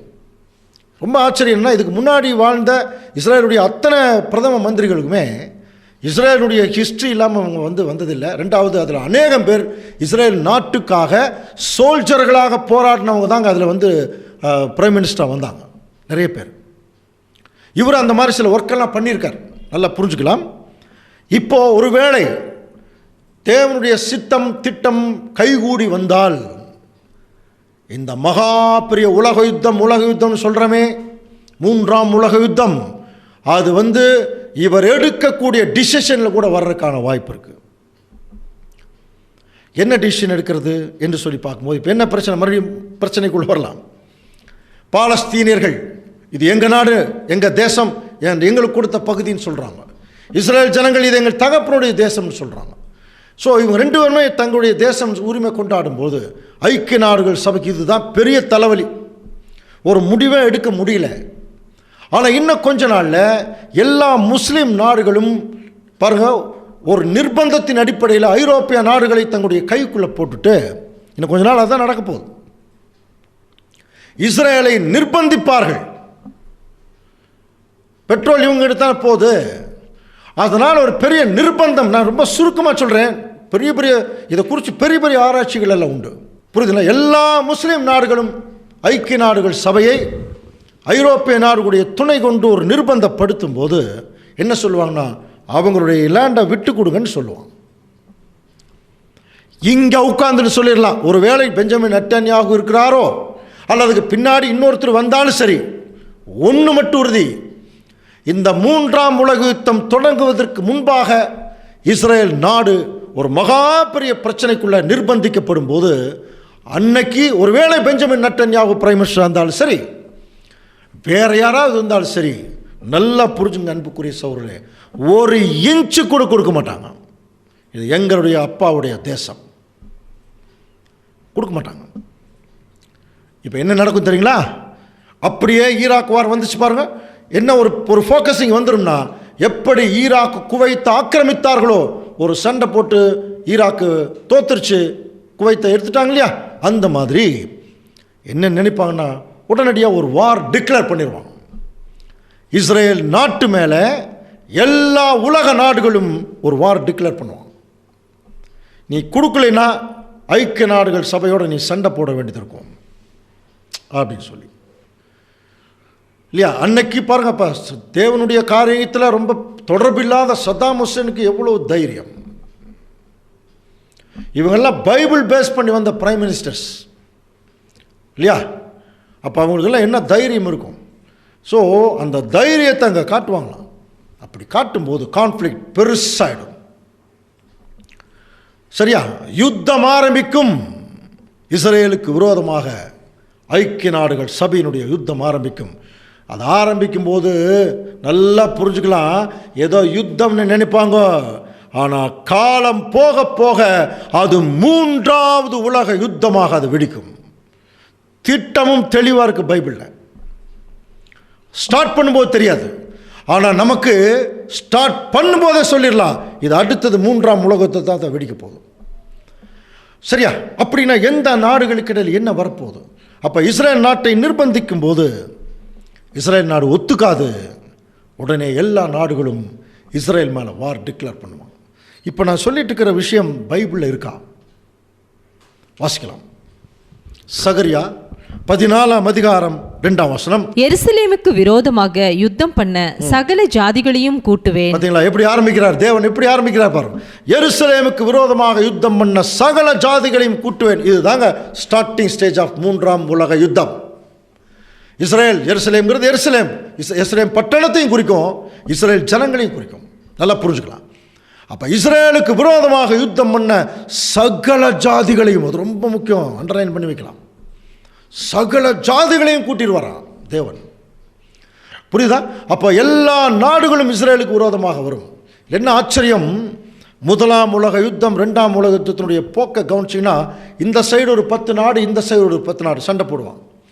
2ஆம் உலக யுத்தமும் இந்த சைடு ஒரு 10 நாடு, இந்த சைடு ஒரு 10 நாடு சண்டை போடுவாங்க. ஆனால் 3ஆம் உலக யுத்தம் சச் அ பெக்யூலியர் வார், நூதனமான ஒரு யுத்தம். ஒரு சின்ன குட்டி நாட்டுக்கும் உலகளாவிய மிகப்பெரிய நாடுகளுக்கும் சண்டை. அப்போ என்ன யோசனை பண்ணுவாங்க, இது சதாம் ஹுசேனே அட்ரஸ் இல்லாமல் போயிட்டாரு அப்படி தானே சொல்லுவாங்க. இது பாருங்கள், தீப்பெட்டி மாதிரி ஒரு சின்ன ஒரு நாடு, பென்சிலில் கோடு போட்ட மாதிரி இருக்கும். நீங்கள் வேணா பாருங்கள் மேப்பில். இது போய் எல்லா நாடு கூட ஜெயிக்க போதா என்று ஏளனம் பேசக்கூடிய அளவில் தான் இருக்குமா அன்னைக்கு இருந்த சூழ்நிலை. அன்னைக்கு ஒரு சூழ்நிலை வருமா? உண்மையான தெய்வத்தை தெய்வமாக கொண்ட ஜனம் நம்ம சொல்லலாம் இங்கே என்ன நடக்க போதும், ரொம்ப ஈஸியாக சொல்லிடலாம். ஏன்னா வசனம் தான், இதோட ஜோசியமெல்லாம் கிடையாது. அன்புக்குரிய சகோதரி, அப்போது என்ன நடக்க போகுது இப்போ பாருங்கள், பிலாவரியாக சொல்கிறா பாருங்கள். எருசலேமுக்கு விரோதமாக யுத்தம் பண்ண சகல ஜாதிகளையும் கூட்டுவேன். பாருங்கள், ஃபஸ்ட்டு ஸ்டார்டிங்கில் என்ன நடக்குமா? நகரம் பிடிக்கப்படும், வீடுகள் கொள்ளையாகும், ஸ்திரீகள் அவமானப்படுவார்கள், நகரத்தாரில் பாதி மனுஷர் சிறைப்பட்டு போவார்கள், மீதியான ஜனமோ பாருங்க நகரத்தை விட்டு அறுப்புண்டு போவதில்லையா, நிறைய பேர் ஓடிடுவாங்க வெளியேங்கிறார். ஸோ இது ஒரு தீர்க்க தரிசனமாக சொல்லப்பட்ட வார்த்தை. அன்புக்குரிய சகோதர சகோதரி, அப்படின்னா நகரம் பிடிக்கப்படும்னா என்ன, அதுக்கு ஒரு அர்த்தம் வேணும் இல்லையா? இந்த நகரம் அப்படிங்கிறது கவனித்து பார்க்கும்போது த ஹோல் சிட்டி, அதனுடைய கண்ட்ரோல் போயிடுமா ஐக்கிய நாடுகள் சபையினுடைய கண்ட்ரோல். அதே மாதிரி the house of the country அப்படின்னு சொல்லுவாங்க. தேசத்தினுடைய வீடுன்னு எதை சொல்லுவாங்க தெரியுங்களா? அதைத்தான் 4 லிஸ்ட்டு கொடுவார். நகரம் பிடிக்கப்படும், வீடுகள் கொள்ளையாகும், அதுக்கப்புறம் பார்த்தீங்கன்னா ஸ்திரீகள் அவமானப்படுத்தப்படுவார்கள் அப்படின்னு நல்லா சொல்லப்பட்டிருக்கு. நகரத்தாரில் பாதி மனுஷர் சிறைப்பட்டு போவார்கள் சொல்லப்பட்டிருக்கு இல்லையா? அப்போ அந்த நகரம் பிடிக்கப்படும்ங்கிறதே எல்லாருடைய ஃபோக்கஸிங் முழுவதும் ஜெருசலேம் மேலே தான் இருக்குமா. புரியுதுங்களா? இப்போவும் ஜெருசலேம் இஸ்ரேலுடைய கண்ட்ரோலில் தான் இருக்குது. ஒரு ரைட் டைம் வரும்போது ஜெருசலேம் கண்ட்ரோலை விட்டு போயிடும். ஜெருசலேம் தலைநகரமே கண்ட்ரோல் விட்டு போச்சுன்னா இஸ்ரேல் ஜனங்க தோத்துட்டாங்கிற ஒரு சில நிலைமைக்குள்ளே வந்துடுமா. அப்படி ஒரு சூழ்நிலை வருங்கிறார். நகரம் பிடிக்கப்படும். ஜெருசலேம் சிட்டி மட்டும் இல்லை அன்புக்குரிய சகோதர சகோதரி, அங்கே அவங்களுடைய ஹவுஸ் ஆஃப் லார்டுன்னு சொல்லக்கூடிய இடம் அவங்களுடைய பார்லிமெண்ட்டும் அவங்க கையில் வந்துடுமா. வீடுகள் கொள்ளையாகும். அதே சமயத்தில் கவனிச்சு பார்த்தீங்கன்னா எசேக்கியேல் 7ஆம் அதிகாரத்தில் படிக்கிறோம், அந்த ஜனத்துக்கு விரோதமாக யார் வரப்போகிறாங்க வாசிக்கலாம் பாருங்கள். எசேக்கியேல் 7ஆம் அதிகாரம் 24ஆம் வசனம். ஆகையால் புறஜாதிகளின் துஷ்டர்களை வரப்பண்ணுவேன், அவர்கள் இவர்களுடைய வீடுகளை சுதந்தரித்துக் கொள்வார்கள், பலவான்களின் பெருமையை ஒழிய பண்ணுவேன், அவர்கள் பரிசுத்த ஸ்தலங்கள் பரிசுத்த ஸ்தலங்கள் எல்லாம் பரிசுத்த குலைச்சலாடும். ஆக்சுவலாக பார்த்தீங்கன்னா ஒரு நாட்டினுடைய பரிசுத்த ஸ்தலம் எதை சொல்லுவாங்கன்னா பார்லிமெண்ட். அந்த பார்லிமெண்ட் சில நேரத்தில் வார்த்தைகள் தப்பாக சொன்னாலே அது அவை குறிப்பிலிருந்து நீக்குங்கன்னு சொல்கிறாங்க இல்லையா, இறையாண்மை போயிடுச்சுன்னு. ஸோ அந்த மாதிரி இருக்கிற இடம் எல்லாமே கம்ப்ளீட்டாக அதனுடைய நிலைமையை விட்டு போயிடுமா. கடைசியில் பார்த்தீங்கன்னா அவர்கள் ஸ்திரீகள் அவமானப்படுவார்கள். ஸ்திரீகள்னால் தயவுசெய்து நீங்கள் நல்லா புரிஞ்சுக்கணும், இஸ்ரேல் இருக்கக்கூடிய ஸ்திரீகளை பற்றி சொல்லலை, பைபிளில் ஸ்திரீகள்ங்கிறதே சபைகள். இன்றைக்கி நிறைய சபைகள் அங்கே இருக்கிறாங்க. கவனிங்க, இப்போவும் நம்ம ஊர்லேருந்து நிறைய பேர் போய் ஊழியக்காரர் போய் நாங்கள் சபை கட்டுறாங்க. இப்போ இவங்கெல்லாம் என்ன சொல்லுவாங்கன்னா, இவங்க என்ன அங்கே சொல்கிறாங்களோ அது நடக்காது. எப்படி 2020 வரும்போது இது ஆசீர்வாதமான ஆண்டுன்னு சொன்னாங்க பாருங்க, நடந்ததா? நீங்களே சொல்லுங்கள், நடந்ததா? நடக்கல. அதே சமயத்தில் இப்போ ட்ரம்ப் தான் வருவார்னு சொன்னாங்க, நடக்கல. இந்த மாதிரி பெரிய பெரிய போதகர்கள் என்ன செஞ்சுட்டு இருக்கிறாங்க, நாங்கள் போய் எருசலேமில் போய் சபை கட்டுறோம் அப்படின்னு சொல்லி இன்றைக்கி நிறைய சபைகள் அங்கே இருக்குது. ஸோ இவங்க எல்லாருமே அங்கே போய் நின்றுட்டு நாங்கள் தான் இஸ்ரேல் ஜனத்தையே தூக்கி நிறுத்துவோம்னு சொல்கிற அளவுக்கு இருப்பாங்களா? ஆனால் இவங்க சொல்கிறது எதுவுமே அங்கே நடக்காது. அவமானத்தால் மூடப்படுவார்கள். அதான் ஸ்திரீகள் அவமானப்படுவார்கள். ஃபைனல் வரும்போது நகரத்தாரில் பாதி மனுஷர் சிறைப்பட்டு போவார்கள், மீதியான ஜனமோ நகரத்தை விட்டு அறுப்புண்டு போவதில்லை. ஸோ அன்புக்குரிய சகோதர சகோதரர்களே, அந்த மீதியான ஜனம்ங்கிறது யாருங்க? அது வேணும் இல்லையா? யார் இந்த மீதியான ஜனம்? இப்போ இதுதான் நடக்க போதான். எருசலேம் மேலே எல்லா நாடுகளும் சண்டைக்கு வரும்போது எல்லாமே கேப்சர் ஆகிடும். ஒரு குறிப்பிட்ட வகுப்பார் மட்டும் அங்கே இருப்பாங்களாம். ஸோ இதை குறித்து சகரியா மேலும் எழுதுகிறார் பாருங்க. சகரியா 13ஆம் அதிகாரம் 8ஆம் வசனம். தேசம் எங்கும் சம்பவிக்கும் காரியம் என்னவென்றால், அதில் இருக்கிற 2 பங்கு மனுஷர் சங்கரிக்கப்பட்டு மாண்டு போவார்கள். 2 பங்கு மனுஷர் சங்கரிக்கப்பட்டு மாண்டு போவார்கள். 3ஆம் பங்கோ அதில் மீதியா இருக்கும். பாருங்க, 3ஆம் பங்கு புரியுதுங்களா? 2/3 ஆஃப் த பீப்புள் போயிடுவாங்க, 1/3 ஆஃப் த பீப்புள் இருப்பாங்களா ரிமைனிங். ஒன்றுமே அவங்களுக்கு நடக்காதுங்கிறார். அடுத்த வசனம் பாருங்க. அந்த 3ஆம் பங்கை நான் அக்கினி உட்பட பண்ணி வெள்ளியை உருக்குகிறது போல அவர்களை உருக்கி பொன்னை புடமிடுகிறது போல அவர்களை புடமிடுவேன். இந்த 3ஆம் பங்கு ஒரு குறிப்பிட்ட வகுப்பா இருப்பாங்க. அவர்கள் என்ன செய்வார்னா, வெள்ளியும் பொன்னையும் உருக்குகிறது போல அவர்களை புடமிட்டு அவர்கள் என் நாமத்தை தொழுது கொள்வார்கள். நான் அவர்கள் விண்ணப்பத்தை கேட்பேன். பாருங்க, அப்போ மற்ற 2 குரூப் வெளியே போனாங்க இல்லையா, அவங்க விண்ணப்பத்தை கேட்க மாட்டாங்க. அப்படின்னா ஏதோ ராங் பீப்புள். இஸ்ரேல் ஜனங்க தான், பட் ராங் மைண்டட் பீப்புள். ஆனால் அதுக்குள்ளேயே ஒரு ரைட் மைண்டட் பீப்புள் கொஞ்சம் பேர் இருப்பாங்க. அவருடைய விண்ணப்பத்தை தேவன் கேட்பாராம். இது என் ஜனம் என்று சொல்லுவேன் என்று சொல்கிறார். அப்படின்னா யார்? அவங்களுடைய கேரக்டர் என்னவாக இருக்கும் பாருங்க. உன் நடுவில் சிறுமையும் எளிமையுமான ஜனத்தை மீதியாக வைப்பேன், அவர்கள் கர்த்தருடைய நாமத்தின் மேல் நம்பிக்கையாயிருப்பார்கள். ஒரு வசனம் ஞாபகம் இருக்குங்களா? இதே இஸ்ரேல் ஜனங்க மத்தியில் ஆண்டவர் இயேசு கிறிஸ்து ஒரு வார்த்தை சொல்லிட்டு போனார். எருசலேமே எருசலேமே, கோழி தன் குஞ்சுகளை கூட்டிச் சேர்த்துக் கொள்ளும் வண்ணமாக நான் எத்தனை முறையோ கூட்டிச் சேர்த்துக் கொள்ள மனசாயிருந்தேன். மத்தேயு 23ஆம் அதிகாரத்தில் 37 ஆரம்பிக்கும். நான் எத்தனை தரமோ நான் மனசாக இருந்தேன், உங்களுக்கோ மனதில்லாமல் போயிற்று. இதோ உங்கள் வீடு உங்களுக்கு பாழாக்கி விடப்படும். கர்த்தருடைய நாமத்தினால் வருகிறவர் ஸ்தோத்தரிக்கப்படத்தக்கவர் நீங்கள் சொல்கிற வரைக்கும் என்னை நீங்கள் இனிமேல் பார்க்க மாட்டீங்கன்றார். புரிஞ்சுங்களா? அன்புக்குரிய சகோதர சகோதரர்களே, எப்போ ஒரு விஷயம் நல்லா புரிஞ்சுக்கலாம். அப்போ இவங்க என்னைக்கு கர்த்தருடைய நாமத்தினால்தான் இயேசு கிறிஸ்து என்கிற மேசியா ராஜா வந்திருக்கிறார்னு உணர்வாங்களோ அவர் அப்போ ஏற்றுக்குவாங்களாம். அதுக்கு ஒரு காலம் வரப்போகுது. அந்த காலம் தாங்க 3வது உலக யுத்தம். அதைத்தாங்க சொல்றார். உன் நடுவில் சிறுமையும் எளிமையுமான ஜனத்தை மீதியாக வைப்பேன், அவர்கள் கர்த்தருடைய நாமத்தின் மேல் நம்பிக்கையாயிருப்பார்கள். இஸ்ரேலில் மீதியானவர்கள் அநியாயம் செய்வதில்லை, அவர்கள் பொய் பேசுவதில்லை, வஞ்சகனாக அவர்கள் வாயில் காணப்படுவதில்லை, அவர்கள் பயப்படுத்துவார் இல்லாமல் இருப்பாங்களாம். ஏன்? சுற்றிலும் ஒரு இன்னொரு குரூப் இருந்தாங்க. அவங்க மத்தியிலே யார் இருந்தாங்கன்னா பாருங்க, சொல்றார் எசேக்கியேல் 20:38 வாசிக்கலாம்.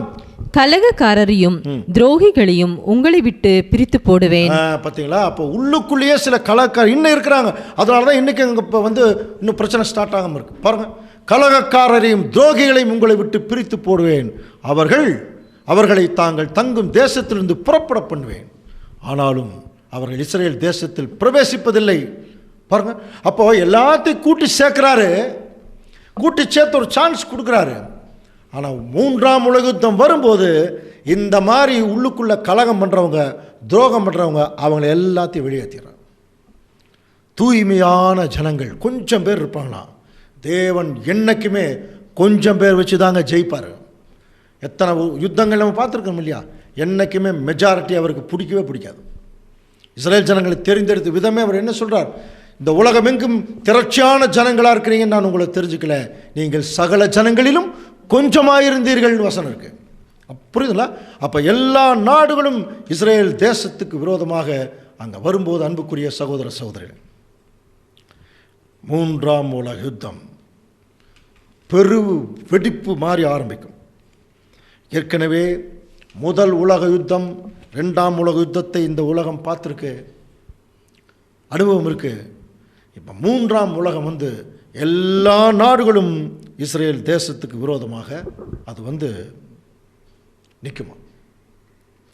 இப்போ நிற்கும்போது இப்போ நார்மலாக ஒரு கேள்வி, யார் ஜெயிப்பாங்க அப்படின்னு ஒரு கேள்வி கேட்டால் என்ன சொல்லுவாங்க எல்லாருமே? யார் ஜெயிப்பாங்க? ஐக்கிய நாடுகள் சபை அவ்வளோ பெரிய வல்லரசு நாடுகள்லாம் சண்டைக்கு வந்திருக்கு, சின்னதாக இத்தனோண்டு நாடு, இவங்க எப்படி ஜெயிப்பாங்க அப்படி கூட நினைக்கலாம். இப்போ நம்ம எப்படி இதை புரிஞ்சுக்கிறது அப்படின்னா, தேவன் தீர்க்க தரிசனம் சொன்னார், அது நடக்கும் இல்லையா? இந்த பிரச்சனையை தேவன் எங்கிருந்து ஸ்டார்ட் பண்ண போகிறார் பாருங்க. எரேமியா தீர்க்க தரிசன புஸ்தகம் 25ஆம் அதிகாரம் 29ஆம் வசனம். இதோ தீங்கை கட்டளையிட நான் என் நாமம் தரிக்கப்பட்ட நகரத்திலே துவங்கும் போது. பார்த்தீங்களா எப்படி ஆரம்பிக்கிறார்? இதோ தீங்கை கட்டளையிட என் நாமம் தரிக்கப்பட்ட நகரத்திலே நான் துவக்குவேன். புரியுதுங்களா? அப்போ பிரச்சனை இன்னும் ஸ்டார்ட் ஆகலை, ஆனால் எங்கிருந்து ஸ்டார்ட் ஆகும்னு சொல்லிட்டார். என் நாமம் தரிக்கப்பட்ட நகரம் அப்படின்னா பிதாவாகிய தேவனுடைய நாமம் தரிக்கப்பட்ட நகரத்தில் தான் அவர் ஆரம்பிக்க போகிறாரா? ஆரம்பிச்சிட்டார்னா யாரும் தண்டனைக்கு தப்ப முடியாதுன்றார். இப்போ நம்ம கேள்வி கேட்கணும், அப்போ அவருடைய நாமம் தரிக்கப்பட்ட நகரம் எது? 2 நாளாகமம் 6ஆம் அதிகாரம் 6ஆம் வசனம் பாருங்க. என் நாமம் விளங்கும் ஸ்தானமாக எருசலேமையும் என் ஜனமாகிய இஸ்ரேல் மேல் அதிபதியாக இருக்க தாவீதையும் தெரிந்து கொண்டேன். நல்லா புரிஞ்சுங்களா? அப்போ தேவனுடைய நாமம் இன்னும் உலக ஜனங்களுக்கு விளங்கல. அவர் யாருன்னு தெரியல, விளங்கல. அவருடைய நாமத்தை விளங்க வைக்கிறதுக்காகவே எருசலேம் நகரத்தை தேவன் வச்சிருக்கிறான். அப்போ பிரச்சனை எங்கிருந்து ஆரம்பிக்கும்? ஜெருசலேம்ல இருந்தாங்க ஸ்டார்ட் ஆகும். நல்லா புரிஞ்சுக்கலாம். இப்போ நீங்கள் உற்று கவனிச்சு பாருங்கள், டிவி எல்லாம் பார்த்துட்டே இருங்க. என்னைக்கு இஸ்ரேல் நாட்டின் மேலே எருசலேம் ஒரு பிரச்சனையாக வருதோ அப்போவே ஒரு உலகளாவிய ஒரு மகா பெரிய யுத்தம் ஆரம்பிச்சாச்சுங்கிறத புரிஞ்சுக்கலாம். சரியா? அப்போது இவ்வளோ பெரிய நாடுகள்லாம் சுற்றிலும் வரும்போது எருசலேம் தேவன் தான் கூட்டி சேர்த்துருக்கிறார் இஸ்ரேல் ஜனங்களை. இன்னும் என்னுடைய பிள்ளைகள் தான் சொல்கிறாரு. அப்படின்னா தேவன் இஸ்ரேல் ஜனங்களுக்கு சப்போர்ட் பண்ண மாட்டாரா? பாருங்க வசனம் எப்படி இருக்கு. கர்த்தர் புறப்பட்டு யுத்த நாளிலே போராடுவது போல ஜாதிகளோட போராடுவாராம். தேவன் போராடுவாராம் இஸ்ரேல் ஜனங்களுக்கா. அன்புக்குரிய சகோதர சகோதரிகளே, அதனால தான் இவங்க ஐக்கிய நாடுகள் சபை என்னென்னமோ சமாதானம்னு சொல்லி பார்க்குறாங்க. ஒன்றும் சமாதானம் நடக்காது. பாருங்கள், எரேமியா 8:15 வாசிக்கிறோம் இல்லையா? சமாதானத்திற்கு காத்திருந்தோம், பிரயோஜனம் இல்லை, ஆரோக்கிய காலத்திற்கு காத்திருந்தோம், இதோ ஆபத்து. அப்படின்னா சுருக்கமாக நம்ம எப்படி புரிஞ்சுக்கலாம்? ஐக்கிய நாடுகள் சபை எல்லாமே யாருன்னா சாத்தானுடைய ரெப்ரசன்டேஷன். பிரச்சனை பெரிய போர் வெடிக்க போகுது, தேவனுக்கும் சாத்தானுக்கும். சுருக்கமாக சொன்னதுதான், தேவனுக்கும் சாத்தானுக்கும் நடக்க போகிற யுத்தமாக. புரியுதுங்களா? இஸ்ரேல் ஜனங்க சைடில் தேவன் நிற்கிறார், சாத்தான் சைடில் எல்லா உலக ஜனங்களும் உலக தலைவர்கள் நிற்பாங்க. அப்போ என்னைக்கு இஸ்ரேலுக்கு விரோதமாக ஐக்கிய நாடுகள் சபையில் ஒரு மகா பெரிய தீர்மானம் கொண்டு வருகிறார்களோ அன்னைக்கே இந்த பூமியில் ஒரு மகா பெரிய பிரளயம் ஸ்டார்ட் ஆயிடுச்சுன்னு அர்த்தம். இது எங்கேருந்து ஆரம்பிக்கிறாருன்னு பைபிள் சொல்லுதுன்னா எருசலேம் நகரம். அதனால தான் பாருங்கள், சகரியா தீர்க்க தரிசன புஸ்தகம் 12ஆம் அதிகாரம் 2ஆம் வசனம் வாசிக்கலாம். இதோ சுற்றிலும் இருக்கிற எல்லா ஜனங்களுக்கும் நான் எருசலேமை தத்தளிப்பின் பாத்திரமாக்குகிறேன். பாருங்க, சுற்றி இருக்கிற எல்லா ஜனங்களுக்கும் நான் எருசலேமை தத்தளிக்கும் பாத்திரம். இந்த எருசலேம்ங்கிறது எருசலேம் நகரத்துக்கும் பொருந்தும், இஸ்ரேல் ஜனங்களுக்கு பொருந்தும். நல்லா புரிஞ்சுக்கலாம். பட் இந்த இடத்துல எருசலேமுக்கு சொல்லும்போது 3ஆம் வசனம் பாருங்க. அந்நாளிலே நான் எருசலேமை சகல ஜனங்களுக்கும் பாரமான கல்லாக்குவேன். தலைவலியாயிருங்கிறார். எருசலேம் பட்டணம் ஒரு மிகப்பெரிய தலைவலியாயிருமா. ஆனால் என்ன சொல்லிட்டார்? ஒரு எருசலேமை ஒரு பாரமான கல்லாக்குவேன், அதை கிளப்புகிற யாவரும் சிதைக்கப்படுவார்கள். நல்லா புரிஞ்சுதா? அது மேலே ஒருத்தன் கை வச்சான்னா செதஞ்சிருவான். பைபிள் சொல்லுது பாருங்க. எருசலேம் மேலே ஒருத்தன் கை வச்சிட்டான்னா அவன் செதஞ்சிருவான். பூமியில் உள்ள ஜாதிகள் எல்லாரும் அதற்கு விரோதமாய் கூடிக்கொள்வார்கள். வசனம் கிளியர். இது நிறைவேறப்போகிற தீர்க்க தரிசனம். இந்த வசனத்தை கவனித்து பார்த்தீங்கன்னா, எருசலேமை சகல ஜனங்களுக்கும் பாரமான கல்லாக்குவேன், அதை கிளப்புகிற எவனும் சிதைக்கப்படுவான். ஒரு 2-3 சாம்பிள் பார்க்கலாமா? எருசலேம் மேலே கை வச்சவங்க பாருங்க. முதல்ல சதாம் ஹுசேன் அமெரிக்க ஐக்கிய நாடுகள் மேலே குண்டை போடுறதுக்கு பதிலாக எருசலேம் டெல்லவியில் குண்டை போட்டார். புரியுதுங்களா? கிளப்புனாராம் எருசலேமே.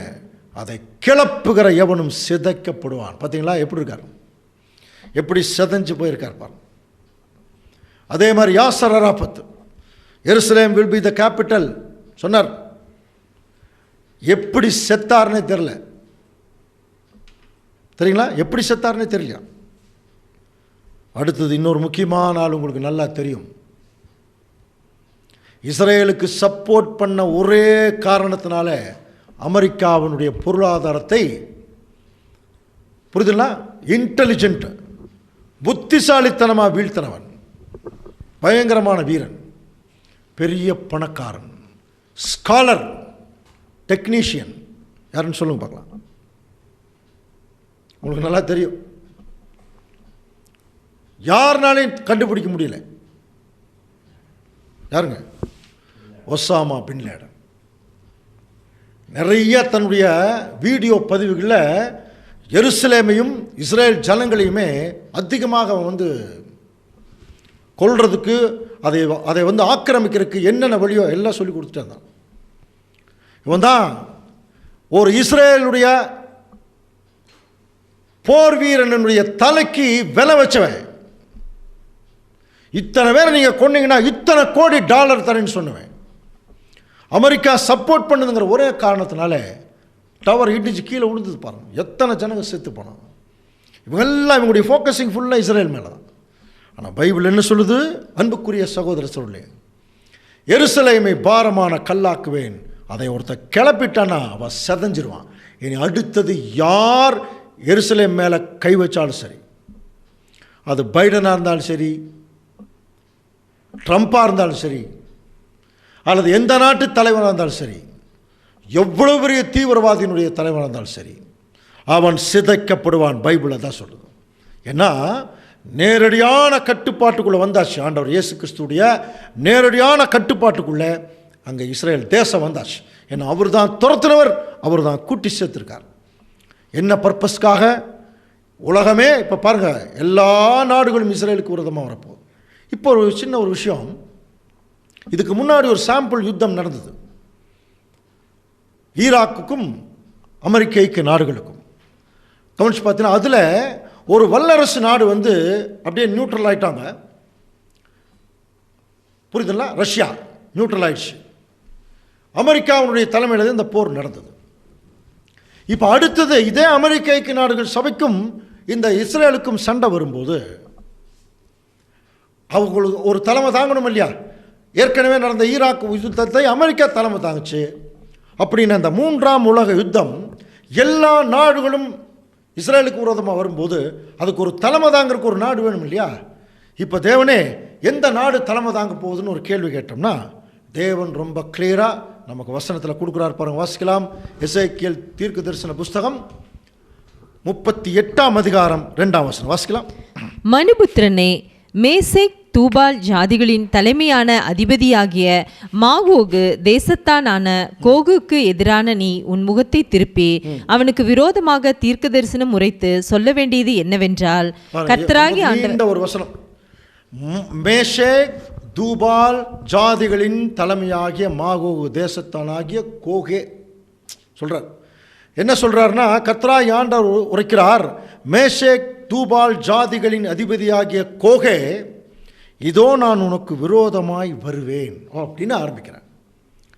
அப்போ இது என்னது? மேஷேக் தூபால் யார் இவங்க? ஸோ இவங்களை பற்றி நம்ம ஆதி ஆகமத்திலே படிச்சிருக்கிறோம். அன்புக்குரிய சகோதர சகோதரி, நம்ம ஏற்கனவே 3ஆம் உலகம் எல்லாம் படிக்கும்போது எப்படி இந்த சேம் காம் யாப்பேத்தினுடைய பிள்ளைகள் தான் இந்த உலகம் முழுவதும். அதில் யாப்பேத்தினுடைய குமாரர் தான் பாருங்கள், கோமர், மாகோகு, மாதாய், யாவான், தூபால், மேஷேக்கு. நல்லா புரிஞ்சுக்கலாமா? ஸோ இவங்க எல்லாமே யாப்பேத்தினுடைய சந்ததிகள். இவங்கெல்லாம் எங்கே போய் குடியிருந்தவங்கன்னா நார்த் சைடில் ஏற்கனவே பார்த்தோம் நம்ம. ஸோ இவங்களுடைய குடியிருப்பே ரஷ்யா தான். ரஷ்யாவினுடைய அந்த ஒரு பகுதியில் தான் இவங்க போய் குடியிருந்தாங்க. ஸோ இவங்க தான் இப்போ சண்டைக்கு வர போகிறாங்களா? அதைத்தான் மேஷேக் தூபால் ஜாதிகள்னு சொல்லப்பட்டிருக்கு. புரியுதுங்களா? மேஷேக் தூபால் ஜாதிகள் எப்படி வருவாங்க பாருங்கள். எசேக்கியேல் 38:4, நான் உன்னை திருப்பி உன் வாயில் துறடுகளை போட்டு உன்னையும் உன் எல்லா சேனையும் குதிரைகளையும் சர்வாயுத வர்க்கம் தரித்த குதிரை வீரர்களையும் பரிசையும் கேடகமான திரளான கூட்டத்தையும் புறப்பட பண்ணுவேன். அவர்கள் எல்லாரும் பட்டயங்களை பிடிச்சிருப்பாங்க. ஸோ அன்புக்குரிய சகோதர சகோதரர்களே, அப்படின்னா நல்லா புரிஞ்சுக்கலாம். அந்த மேஷேக் தூபால் அப்படிங்கிறவங்கெல்லாம் யாரை குறித்து சொல்லப்பட்டிருக்கு அப்படின்னு சொல்லி கவனிச்சிங்கன்னா, இவங்க எந்த திசையில் இருக்கிறாங்க அப்படிங்கிறது கூட சொல்லும்போது பாருங்கள், எசேக்கியேல் 38:14 வாசிக்கலாம். ஆகையால் மனுபுத்திரனே, நீ தீர்க்க தரிசனம் உரைத்து கோகை நோக்கி சொல்ல வேண்டியது என்னவென்றால், கர்த்தராகிய ஆண்டவர் உரைக்கிறார், என் ஜனமாகிய இஸ்ரேல் சுகமாய் குடியிருக்க அக்காலத்திலே நீ அதை அறிவாய் அல்லவா?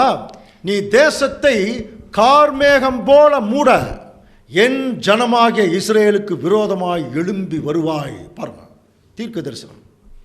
என் ஜனத்தை கார்மேகம் மாறி மூடுறதுக்கு நீ எழும்பி வருவே. இது எப்போ நடக்கும்னா, கடைசி நாட்களில் இது சம்பவிக்கும்.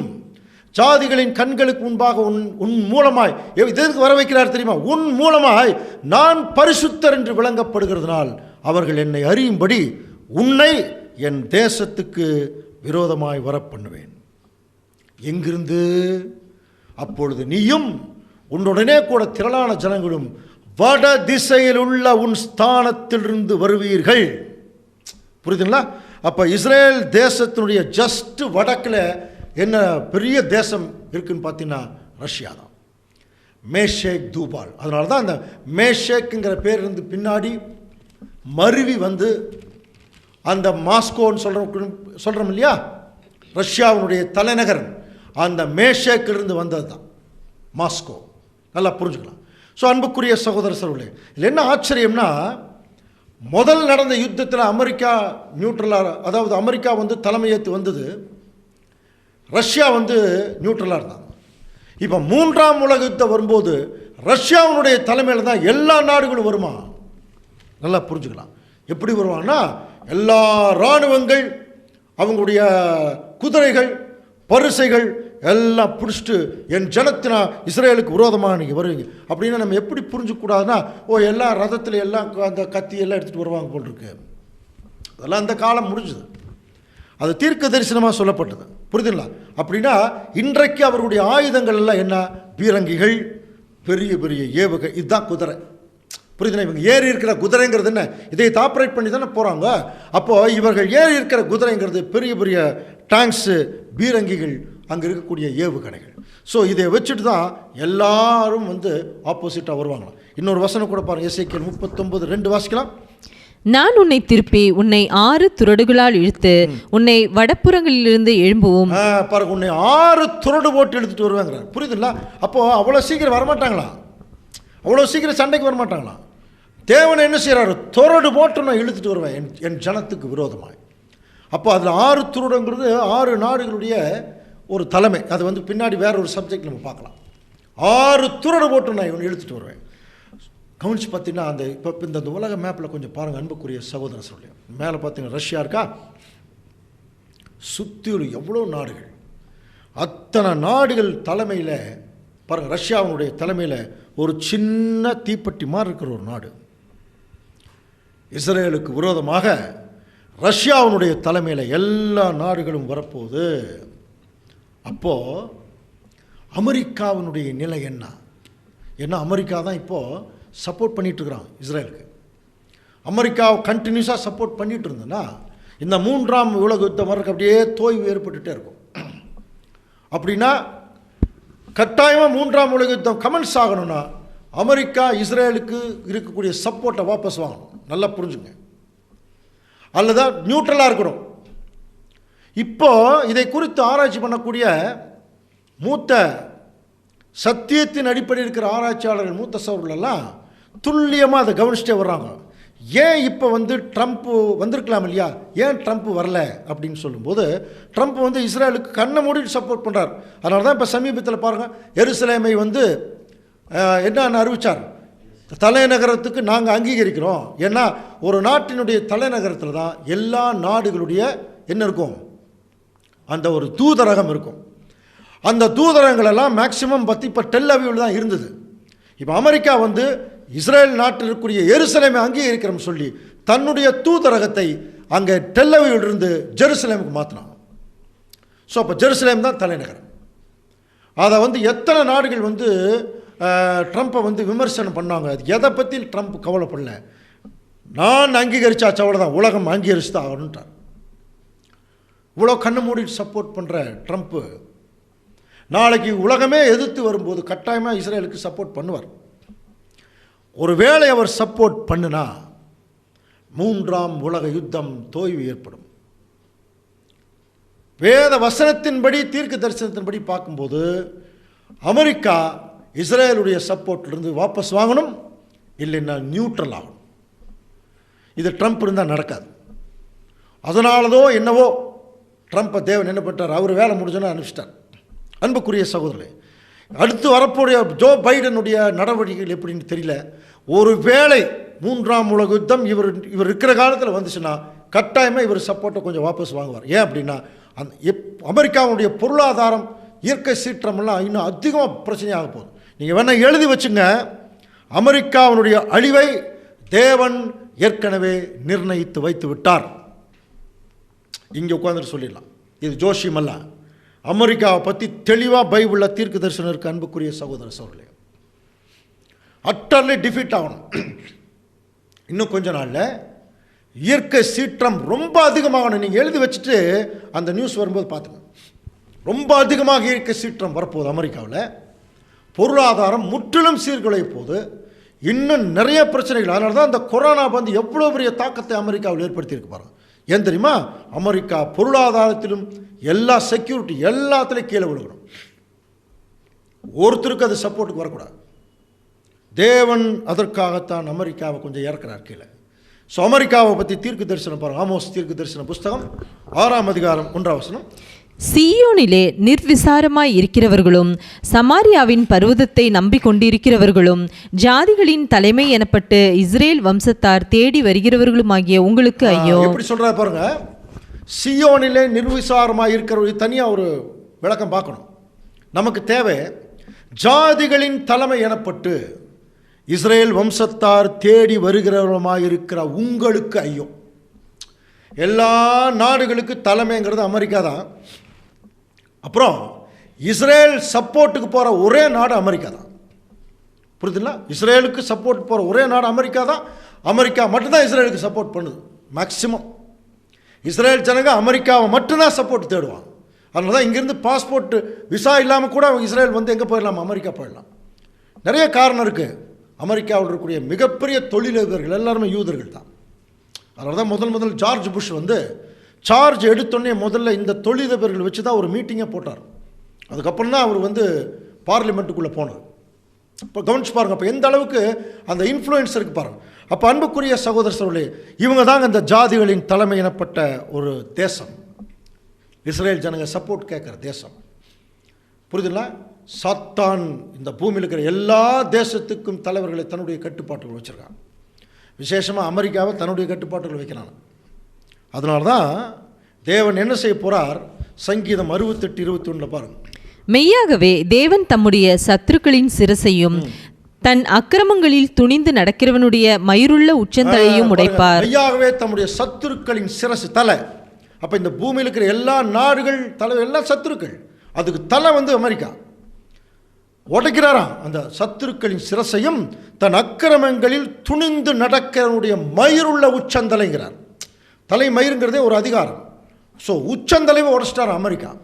கவனிச்சு பாருங்க, அக்கிரமத்தில் துணிஞ்சு நடக்கிறான். அதனால தான் எவ்வளோ பெரிய கிறிஸ்டியன் கண்ட்ரி, சத்தியம் எவ்வளோ அழகாக போக வேண்டிய ஒரு கண்ட்ரி, இன்றைக்கி விக்கிரக கோயில்களுக்கெல்லாம் அனுமதி கொடுத்துட்டான். தவறான கொள்கைகளுக்கு கோட்பாடுகளுக்கு அனுமதி கொடுத்துட்டான். அசிங்கத்தும் போயிட்டுருக்கு. அமெரிக்கா ஏதோ பெரிய பணக்கார நாடுன்னு மட்டும் நினச்சிக்காதீங்க. எல்லா அசுத்தங்களும் எல்லா காரியங்களும் தவறான விஷயங்கள் விக்கிரகாரணைகள் நிறைந்த ஒரு நாடாக மாதிரி ஆயிடுச்சு. பர்மிஷன் கொடுத்துட்டான். துணிஞ்சு நடக்கிறான் பாருங்க. இப்போ பாகிஸ்தானுக்கு ஒரு நாட்டுக்குள்ளே இன்னொரு நாட்டுடைய இராணுவம் வரணும், பர்மிஷன் கேட்கணும். எந்த பர்மிஷன் இல்லாமல் கீழே இறங்கி ஒசாமா பின் லேடனை அடித்து தூக்கி கடலை வீசிட்டு அவன் பாட்டுக்கு போயிட்டான் பாருங்க. வாசப்படியை தாண்டி உள்ளே வருவான் அப்படின்னு செப்பனியாக எழுதுவார் அமெரிக்காவை பற்றி. யாருடைய அதாவது யாருடைய பர்மிஷன் அவன் கேட்க மாட்டானா. புரியுதுங்களா? ஒரு சர்வாதிகாரியை போல. அதனால தான் உடைக்கிறார், உச்சந்தலையை உடைக்கிறாராம். இது எப்போ நடக்குது? செப்பனியாவில் படிக்கிறான் பாருங்க, வாசிக்கலாம். 1ஆம் அதிகாரம் 14ஆம் வசனம். கர்த்தருடைய பெரிய நாள் சமீபித்திருக்கிறது, அது கிட்டி சேர்ந்து மிகவும் தீவிரித்து வருகிறது. கர்த்தருடைய நாள் என்கிற சத்தத்துக்கு பராக்கிரமசாலி முதலாய் அங்கே பராக்கிரமசாலி முதலாய் அவர் அலறான். அடுத்தது பாருங்க, 16 அரணிப்பான நகரங்களுக்கும் உயரமான கொத்தளங்களுக்கும் விரோதமாய் எக்காலம் ஊறுதுகிறதுமான நாள். இப்போ அந்த நாள் தான் இப்போ நம்ம படிச்சுட்டு இருக்கோம். அரணிப்பான நகரங்கள், செல்ஃப் செக்யூர்ட் சிட்டிஸ்ன்னு சொல்லுவாங்க. அன்புக்குரிய சகோதர சகோதரர்களே, புரியுதுங்களா? ரொம்ப பாதுகாப்பான நகரங்களுக்கு விரோதமாக எக்காலம் ஊதக்கூடிய ஒரு நாளா தேவனுடைய நியாய தீர்ப்பு நாள். அதுதான் இன்னைக்கு நம்ம பார்த்துட்டு இருக்கிறோம். செல்ஃப் செக்யூர்ட் சிட்டின்னு சொல்கிறோம் இல்லையா? நியூயார்க் கவனிச்சு பாருங்க, உலகத்திலே ஹைடெக் சிட்டி. சில சிட்டி மட்டும்தான் அப்படி இருக்கு. நியூயார்க்கை சுற்றிலும் பெரிய ரிங் ரோடு, அந்த ரிங் ரோடு தான் இப்போ நம்ம ஊர்லேயே இப்போ தான் போட்டுருக்குறாங்க. அந்த ரிங் ரோட்டில் வந்து வெளியே போகலாம், உள்ளே வரலாம். நியூயார்க்கினுடைய மேயர் அவருடைய டைரக்ட் ரேடியோ எல்லா கார்லேயுமே இருந்துகிட்ருக்கும். அவர் வந்து இந்த நியூயார்க்கை நான் சீல் பண்ணுறேன்னு சொல்லி தன்னுடைய பர்சனல் ரேடியோவில் டிக்ளேர் பண்ணி அனௌன்ஸ் பண்ணிட்டாருனாலே அடுத்த 10 நிமிஷத்துக்குள்ளே நியூயார்க் சிட்டி முழுவதும் சீல் ஆகிடும். ஒரு காக்கா கூட வெளியே போக முடியாது. இது நியூயார்க் சிட்டிக்கு மட்டும் பொருந்தாது, வாஷிங்டன் இன்னும் பெரிய நகரங்களுக்கெல்லாம் அது பொருந்தும். நல்லா புரிஞ்சுக்கலாம், புரியுதுங்களா? அப்போது ஒரு காக்கா கூட வெளியே முடியாது. 20-30 சேட்டலைட்டுடைய கண்ட்ரோல் ஓடிட்டுருக்கு அந்த நகரமே. 24 ஹவர்ஸ் ஆன்லைன் இருக்கும். அப்படிப்பட்ட நகரத்தை பாருங்கள், உலகத்திலேயே அதிகமாக பிஸ்னஸ் பார்கெயின் பண்ணக்கூடிய இடம் கமர்ஷியல் ஸ்ட்ரீட்டு. டவர் 110 மாடி, சிம்பிளாக ஒரு ஏர்கிராஃப்டை விட்டு அடித்து கீழே தள்ளிட்டாங்க. யோசனை பண்ணி பார்க்கலாம் அன்புக்குரிய சகோதரர்களே. இந்த டவர் இந்த இடம் இருக்கு இல்லையா, இதுக்கு கீழேயே அண்டர் கிரவுண்ட்லேயே 17 மாடி இருந்திருக்கு. எத்தனையோ லட்சம் டன்னு ஸ்டாக் இருந்திருக்கு உள்ள. கவனிங்க, இன்னைக்கு ஜட் வகை பாதுகாப்பு போட்டு தேடுன்னு தேடிட்டு இருக்கிறாங்க. நிறைய கிடைக்கவே இல்லையா. என்னைக்கு டவர் இடிஞ்சுடுதோ அன்னைக்கே அமெரிக்காவுடைய பொருளாதாரம் வீழ்ச்சி அடைஞ்சது. டாலர் மதிப்பு கீழே இறங்குது, அதுக்கப்புறம் ஏறவே இல்லை. யூரோ மதிப்பு பாருங்கள், ஐரோப்பிய நாடுகளுடைய மதிப்பு ஏறிட்டு பாருங்க. இதெல்லாம் பைபிளில் சொன்ன விஷயங்கள். புரியுதுங்களா? இது எது வரைக்கும் பாதிச்சு தெரியுங்களா? நம்முடைய திருப்பூரில் பனியன் கம்பெனி வரைக்கும் பாதிச்சது. இங்கேருந்து கப்பலுக்கு அனுப்புனாங்க பனியன் எல்லாம், கப்பலில் போய் நிற்குது. எந்த நாட்டுக்கு போய் தேர்றதுன்னு தெரில, எல்லாமே இன்ஃபர்மேஷன் எரிஞ்சு போச்சு. கடைசியில் 1500 ரூபாய் விலை மதிப்புள்ள ஒரு பனியனை வெறும் 300 ரூபாய்க்கு விற்றாங்க. நிறைய முதலாளிகளை தற்கொலை பண்ணிட்டு செத்து போயிட்டாங்க. எவ்வளோ பாதிப்பாருங்க. எங்கேயோ நடந்த ஒரு விஷயம் உலகம் முழுவதும் பாதிக்குது இல்லையா? அன்புக்குரிய சகோதர சகோதரர்களே, ஏன் அப்படின்னா இந்த அமெரிக்கா வந்து எல்லாரையும் சர்வாதிகாரத்தில் மிரட்டிட்டு இருக்கிறதுனால இப்போ வந்து அவங்க இஸ்ரேலுக்கு ரிமைனிங் சப்போர்ட்டே இருந்தாங்கன்னா எல்லா நாடுகளும் இஸ்ரேலுக்கு விரோதமாக தீர்மானம் கொண்டு வர முடியாது. அதனால் அமெரிக்காவுக்கு செக்யூரிட்டி ப்ராப்ளம் வரணும், அமெரிக்காவுக்கு இயற்கை சீற்றம் வரணும், பொருளாதார பிரச்சனை வரணும், எல்லாத்தையும் டவுன் ஆகி அவன் வந்து எல்லா நாட்டையும் விட்டுட்டு தன்னுடைய நாட்டை மட்டும் கவனம் செலுத்துறேன்னு போகணும், நியூட்ரல் ஆகிடும். அது வரைக்கும் தேவன் விட மாட்டார். அப்படி என்னைக்கு ஒரு சூழ்நிலை வருதோ அன்னைக்கு ஆட்டோமேட்டிக்காக அமெரிக்கா நியூட்ரல் ஆகிடும். ரஷ்யாவுடைய தலைமையில் எல்லா நாடுகளும் இஸ்ரேலுக்கு விரோதமாக வரும். சரி, இப்போ கேள்வி என்ன? இஸ்ரேல் ஜெயிக்குமா, உலக நாடுகள் ஜெயிக்குமா? இதான் கேள்வி. நீங்கள் சொல்லுங்கள் பார்க்கலாம், எது ஜெயிக்கிறதுக்கு வாய்ப்பு இருக்குது? இப்போ நம்ம சத்தியம் படித்தவங்க நம்ம என்ன பண்ணுவோம், கண்ணை மூடிட்டு இல்லைங்க இஸ்ரேல் தான் ஜெயிக்கும்னு சொல்லுவோம். அப்படி சொல்லப்படாது. அதுக்கு ஒரு மூகாந்திரம் வேணும் இல்லையா? ஸோ நமக்கு நல்லா தெரியும் பைபிளில் தேவன் யார் சைடு நிற்கிறாரோ அங்கே ஜெயம், அது புரியும் இல்லையா? அப்படின்னா இவ்வளோ நாடுகளும் தங்களுடைய ஏவுகணையை, தங்களுடைய கம்ப்யூட்டர் டிவைஸ், தங்களுடைய கம்ப்யூட்டர் சாதனங்கள் எல்லாத்தையும் இஸ்ரேலுக்கு விரோதமாக திருப்பி இருக்கும்போது ஒரு சின்ன குட்டி நாடு எப்படி ஜெயிக்கும்? 10 நிமிஷத்தில் அந்த நாடு போயிடும் இல்லையா? இன்னைக்கு நம்முடைய உலக நாடுகள் சேர்த்து வச்சிருக்கிறாங்க பாருங்க அணு ஆயுதங்கள். இதை வந்து பாருங்க, இந்த உலகத்தை 60 முறை அழிக்க முடியுமா? 60 முறை. எங்களுக்கெல்லாம் சத்தியம் சொல்லும்போது ஒரு மூத்த சார் சொன்னார் 13 முறை. இப்போ பார்த்தீங்கன்னா 60 முறை அழிக்க முடியுமா? அவ்வளோ மோசமான குண்டுகளை எல்லாம் தயார் பண்ணி வச்சுருக்கான், ஹைட்ரஜன் குண்டுகள். நல்லா புரிஞ்சுக்கலாம். அப்படி இருக்கிற பட்சத்தில் இந்த ஏவுகணைகள் ஒரு ஏவுகணை வந்தாலே உலகமே அந்த ஒரு ஊரே பற்றி தெரியுமே. அப்போ அத்தனை ஏவுகணைகள் வந்து பாயுமா இஸ்ரேல் நாட்டு மேலே? அப்படின்னா ஒரு செகண்டில் இஸ்ரேல் நாடு தோற்று போயிடுமே. ஆனால் தேவனுடைய சித்தம் திட்டம் அதல்ல.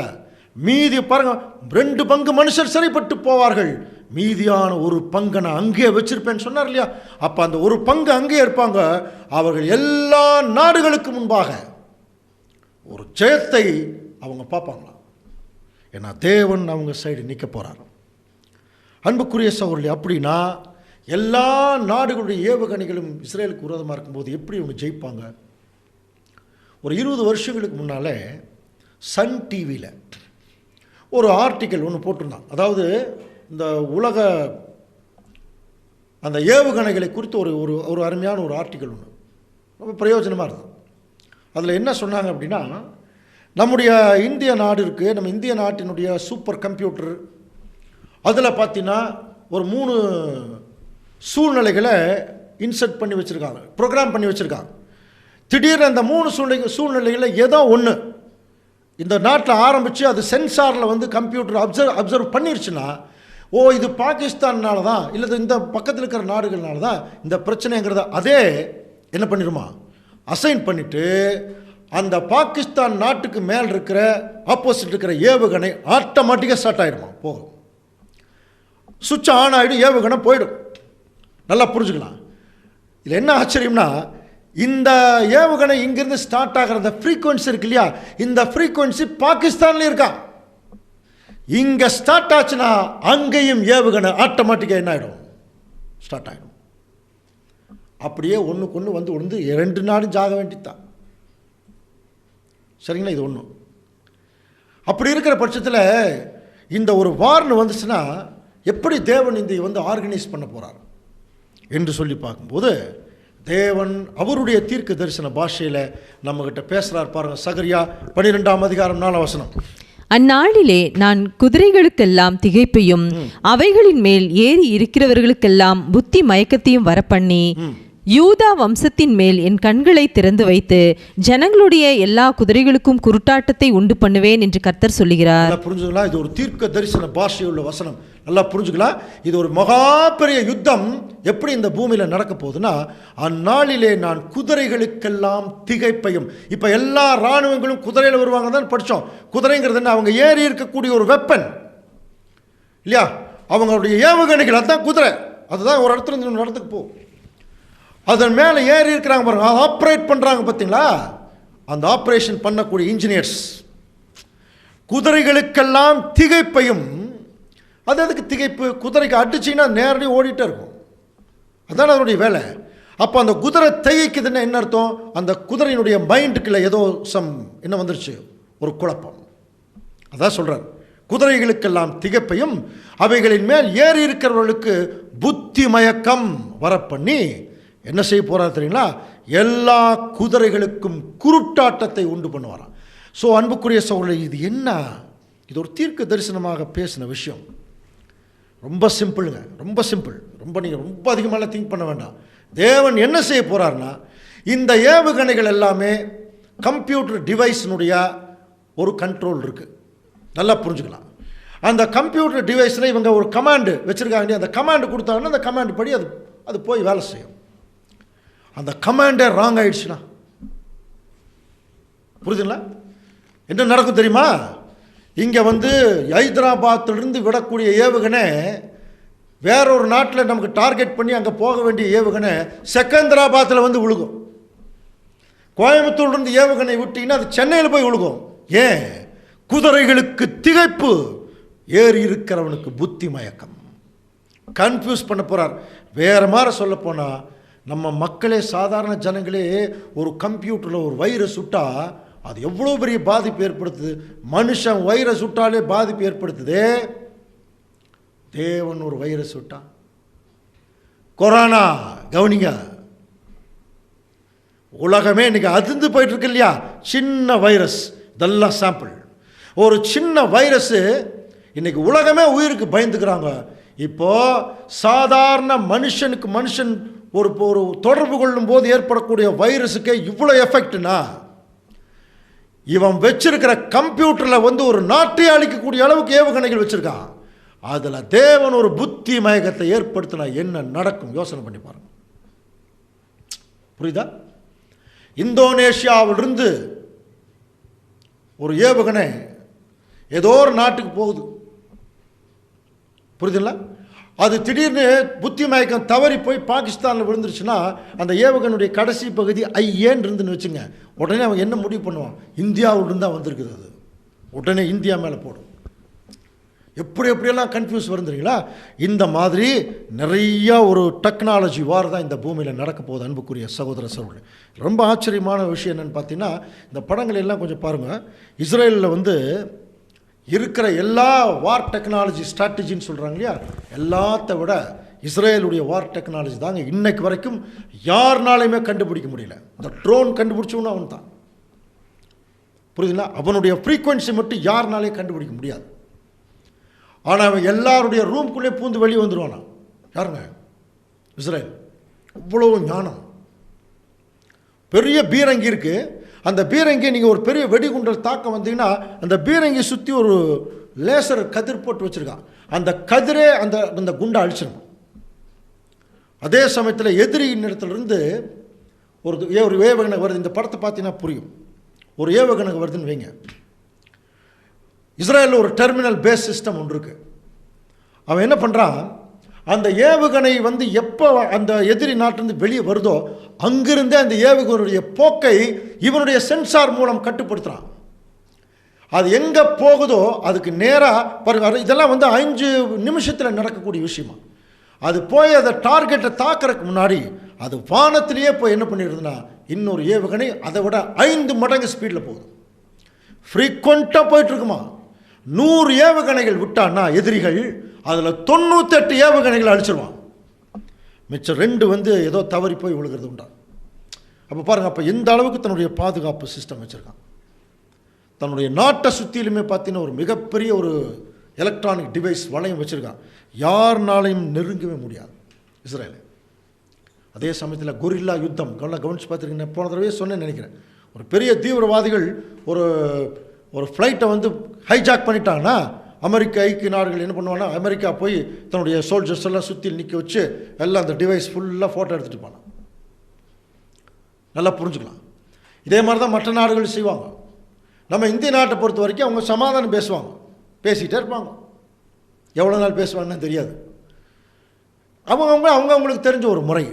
ஆனால் இஸ்ரேல் கமாண்டோஸ் என்ன பண்ணுவாங்க தெரியுங்களா, நேராக அந்த பைலட் தலை மேலே போய் இறங்குவான். அப்படியே ஓப்பன் பண்ணி உள்ளே இறங்கிடுவான். அதனால தான் கமாண்டோ ஆப்ரேஷன் முழுவதும் பாருங்கள், நம்ம இந்தியாவுடைய இராணுவ வீரர்களுக்கு நம்ம இஸ்ரேலுடைய கமாண்டோ ஆப்ரேஷன் தான் கற்றுக் கொடுக்குறாங்க. அப்படின்னா எந்த அளவுக்கு எதிரிகளை வந்து கன்ஃபியூஸ் பண்ணி தாக்குற ஒரு மெத்தடெல்லாம் ரொம்ப பயங்கரமாக அவங்களுக்கு தெரியுமா. உங்களுக்கு ஒரு நிகழ்ச்சி, ரொம்ப முக்கியமான நிகழ்ச்சி நீங்கள் படிச்சிருப்பீங்க. இஸ்ரேலுடைய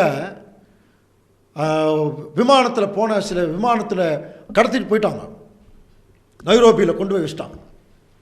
என்ன நடந்தது தெரியுங்களா? இடியமீன் மாதிரியே ஒருத்தனை வேஷம் போட வச்சு பாருங்கள், இடியமீன் மாதிரியே வேஷம் போட வச்சு 2 ஃப்ளைட்டை அந்த கடல் மட்டம் இருக்கு பாருங்க, கடல் மட்டத்துக்கு மேலே அப்படியே பறந்துட்டு போகுது. ஒரு குறிப்பிட்ட அளவுக்கு மேலே தாங்க இராணுவ விமானமே பறக்க முடியுமா. ஆனால் அவங்க என்ன திறமையாக அந்த கடல் மேலே அப்படியே பறந்துட்டு போய் அவங்களுடைய ரடாருக்கு தெரியாமையே அவனுடைய ஏர்போர்ட்டில் இறங்கி இடியமீன் மாதிரி வெளியே வந்து கமாண்ட் கொடுக்குறான் அவனுடைய இராணுவத்துக்கு. அவங்களெல்லாம் ரிலீஸ் பண்ண பாருங்கள். அப்படி ரிலீஸ் பண்ணி கூட்டிகிட்டு போய் ஒரே ஒரு இராணுவ கமாண்டர் மட்டும் இறந்து போயிருக்கார். எல்லாத்தையும் பிடிச்சிட்டு வந்துட்டான். அப்படின்னா எந்த அளவுக்கு என்ன ஆச்சரியம்னா, அவன் நாட்டிலேயே போய் பெட்ரோல் போட்டு வந்திருக்கான் இஸ்ரேல். அவனுடைய நாட்டிலேயே போய் பெட்ரோல் போட்டு வந்திருக்கான்னா எந்த அளவுக்கு அவங்க மிக உயர்ந்த அளவுக்கு தங்களுடைய மைண்டு வச்சுருப்பாங்க, ஆர்மி மைண்டு. அன்புக்குரிய சோழல் இப்படியெல்லாம் இருக்கிறாங்க. பட் இருந்தால் கூட இவங்களுடைய எந்த விதமான இவங்களுடைய வார் ஸ்ட்ராட்டஜியும் இவங்களை காப்பாற்றாது. தேவன் தான் அங்கே காப்பாற்ற போகிறோம். ஏன்னா இந்த குதிரைகளுக்கெல்லாம் புத்தி மயக்கத்தை ஏற்படுத்த போகிறவரே யார் தான்? பிதாவாகிய தேவன் தான். அதனால தான் சொன்னார், அந்நாளிலே நான் குதிரைகளுக்கெல்லாம் புத்தி மயக்கத்தையும் அவைகளின் மேல் ஏறி இருக்கிறவர்களுக்கு புத்தி மயக்கத்தையும் வரப்பண்ணி குதிரைகளுக்கு திகைப்பை வரப்பண்ணி நான் என் ஜனத்தை நான் காப்பாற்றுவேன். ஸோ அன்புக்குரிய சகோதரர்களே, இது ஒரு மகா பெரிய ஆச்சரியமான யுத்தமாக நடைபெறும். இதுக்கு சாம்பிளுக்கு நிறைய வார் இதுக்கு முன்னாடி நடந்திருக்கு. இந்த காசாங்கிற இடத்துல ஹமாஸ் தீவிரவாதிகள் போய் பயங்கரமாக இஸ்ரேல் ஜனங்களை தாக்கிட்டு இருக்கிறாங்களாம். தாக்கிட்டு இருக்கும்போது ஒரு தீவிரவாதி சொல்கிறான் பாருங்கள், அது பேப்பர்லேயே போட்டிருக்காங்க, there got changes the path of our rockets in midair set a டெரரிஸ்ட்னு போட்டிருக்காங்க பாருங்கள். ஒரு டெரரிஸ்ட் சொல்கிறானா, அவங்களுடைய தேவன் அவங்களுடைய ராக்கெட்டை என்ன பண்ணுற பாருங்க, வேற பக்கம் டைவெர்ட் பண்ணி விட்றாராம், மாற்றி விட்டாராம். இந்த ஜனங்களுக்கு ஒன்றுமே ஆகலை. அதே மாதிரி ஒரு வார் நடந்துட்டுருக்கு. திடீர்னு பார்த்தீங்கன்னா ஒரு பெரிய ஒரு புயல் மாதிரி வந்துருச்சான். இவங்க தேவனை நோக்கி ஜெபம் பண்ணுறாங்களே, தேவனே இந்த புயல் இருந்துன்னா எப்படி நாங்கள் சண்டை போடுறது, எப்படி சண்டை போடுறது அப்படின்னு சொல்லி இவங்க ரொம்ப கலங்கிட்டு இருந்தபோது, இப்போ அது தேவன் கேட்ட மாதிரி தெரில, புயல் தொடர்ந்து வந்துட்டே இருக்கு. இவங்க எல்லாம் கீழே படுத்துட்டாங்க. எல்லாம் புயல் முடிஞ்சு எந்திரிச்சு பார்க்கும்போது எதிரிகள் தோண்டி வச்சிருந்த கன்னி வெடிகள் எல்லாம் வெளியே வந்து நின்றுச்சான். அப்போ தான் கடவுளை தொழுது கொண்டாங்க. காரணம் என்னென்னா, ஒருவேளை இவங்க புயல் இல்லாமல் உள்ளே போயிருந்தாங்கன்னா கன்னி வெடியில் என்ன இருப்பாங்க, எல்லாம் செத்து அழிஞ்சு போயிருப்பாங்க.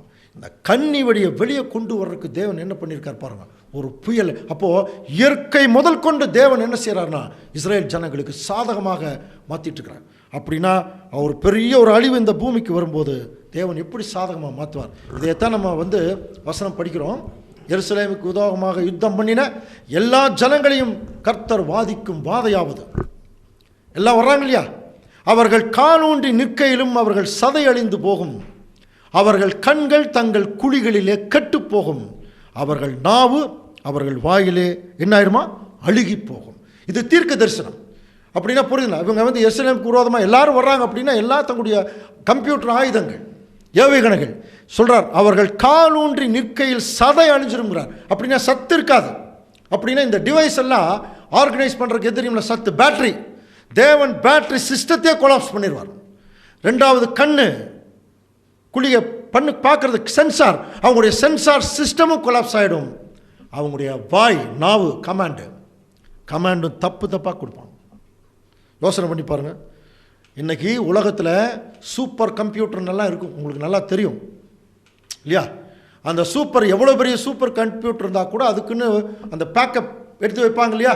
அந்த பேக்கப் போயிடுச்சுன்னா அவ்வளோதான், அது எவ்வளோ பெரிய கம்ப்யூட்டர் ஆனாலும் என்ன செய்யாது, வேலை செய்யாது. அது மட்டும் இல்லை, ஒரு குறிப்பிட்ட அளவு பேக்கப் கம்மியாக இருந்துச்சுன்னா ஆட்டோமேட்டிக்காக அதனுடைய வேலைகள் மாறக்கூட வாய்ப்பு இருக்குது. அது மாறலை அப்படின்னா கூட தேவன் இவ்வளோ பெரிய சூப்பர் கம்ப்யூட்டரில் ஒரு சின்ன வைரஸை ஏற்படுத்தினா போதும். அதைத்தான் செய்ய போகிறார்.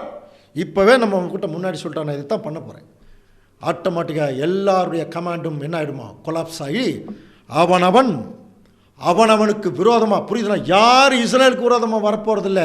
வசனம் வாசிக்கலாம் பாருங்கள், எப்படி நடக்க போகுதுன்னா சகரியா 14:13 வாசிக்கலாம்.